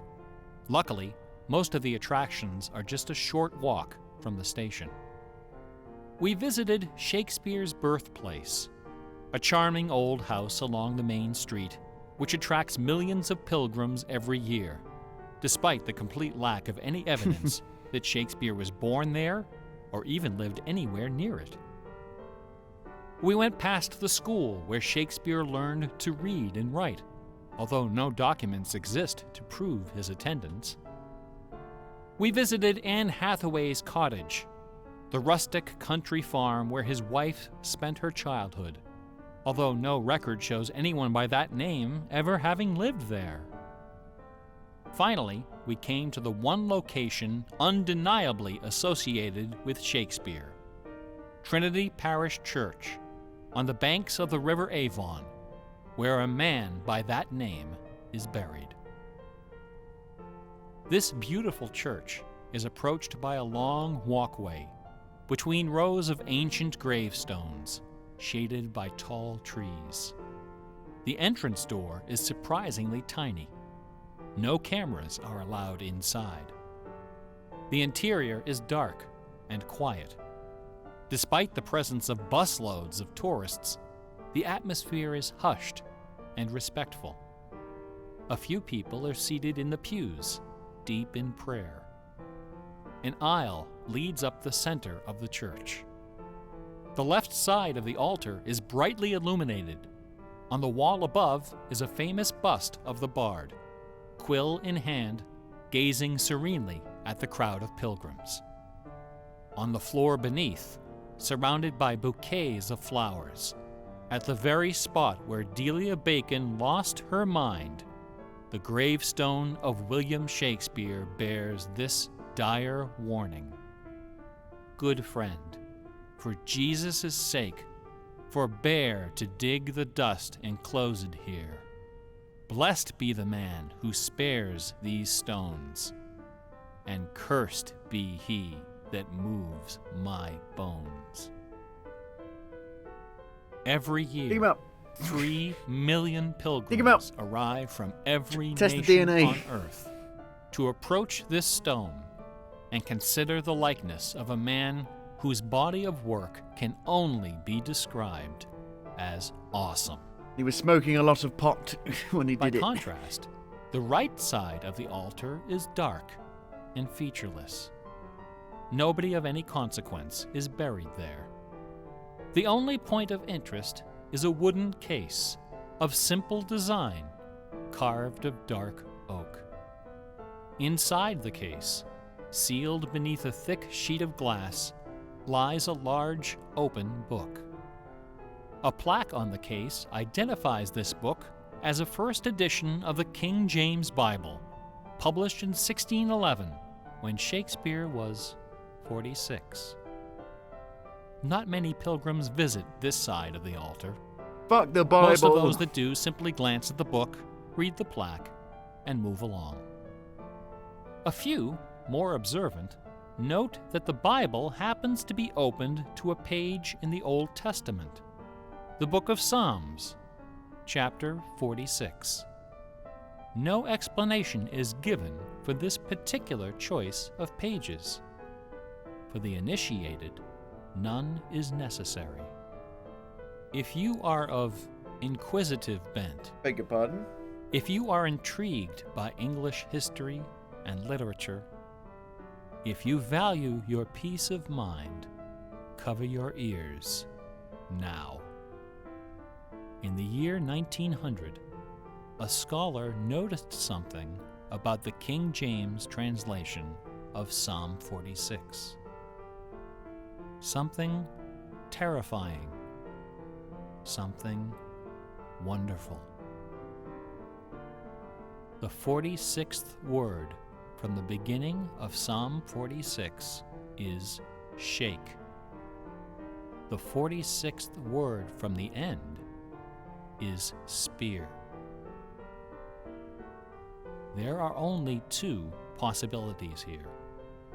Either this is the finest coincidence ever recorded in the history of world literature, or it is not.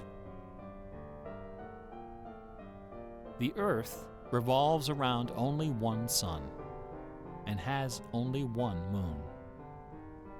The moon happens to be 400 times smaller than the sun. The sun happens to be 400 times farther away. And the apparent paths of the Not moon happens and sun to be. in our sky happen to It's all that intersect for a exactly reason. twice every month. Which means that every now and then, at long yet precisely predictable intervals, the lunar disk slips across the face of the sun and just barely conceals it for a few wonderful, terrible minutes. A fine coincidence, no? In June of 1977, a little man with divergent eyes and a talent for mischief ascended a hilltop in the British village of Ampthill. At the summit of this hill is a tall, slender cross, a memorial to Catherine of Aragon, the first wife of Henry VIII. And my axe. The sun, high in the south, cast the shadow of the cross upon the grassy hillside. At exactly 12 noon, the man removed from his pocket a bar magnet. He turned the magnet so its north pole was facing south and buried it under the shadow of the cross. 2 years later, a few hours before the publication of his first book, the man returned to that hillside, this time in the dead of night. He used a compass to locate the magnet he had buried. In that same place, he dug a hole in the ground and placed inside a ceramic container inscribed with the following words: "I am the keeper of the jewel of masquerade, which lies waiting safe inside me for you or eternity."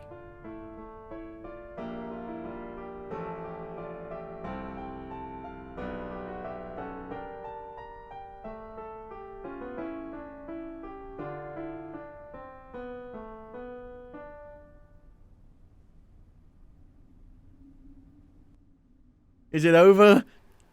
Is it over? An eclipse. Total eclipse.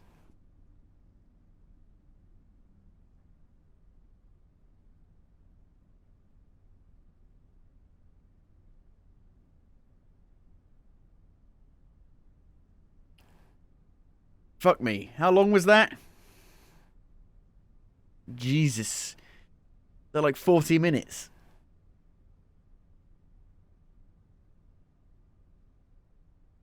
About an hour? Fucking Christ.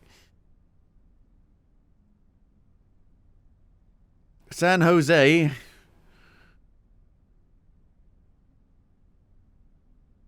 Oh,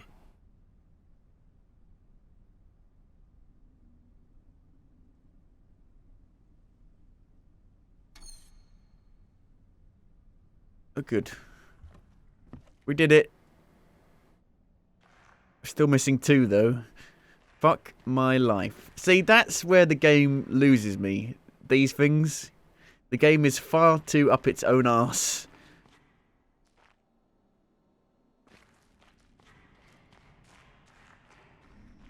So possibly the English Bible was written by Shakespeare. Oh no. So he's to blame for all the shit we're in, because people just fucking take the Bible as gospel. Fucking blame him. Blame Shakespeare, the bastard.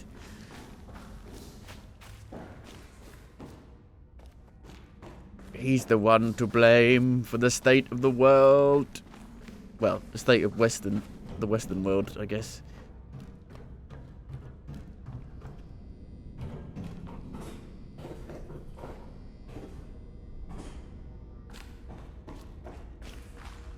Well then, how do you see how many puzzles you've done? 484 plus 32. I don't know how many puzzles there are. But there are still other puzzles to do. Will I do them though? Probably not. In about an hour, we've got the Game Awards happening. Did you get the orange one in that room? I don't know. I don't know. I don't know. Well, you check the puzzle count.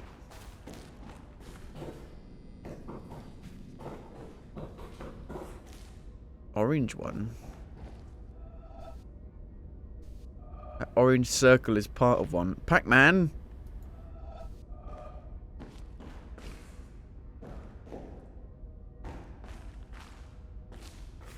Pac-Man!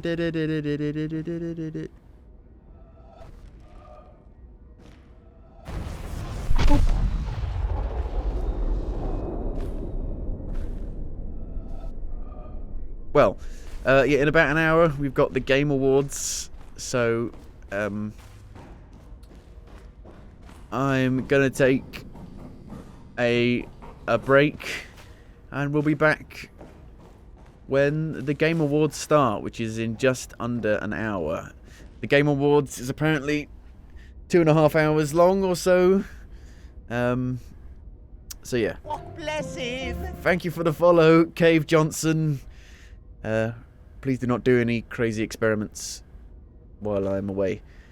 But yeah, thank you for watching for now, but I'll be back in about an hour or so. And I think we're probably done with The Witness now. And we'll probably... I'll probably like maybe play a bit of Neo until the Witcher update comes out, I would imagine. But yeah, I will see you in a little bit.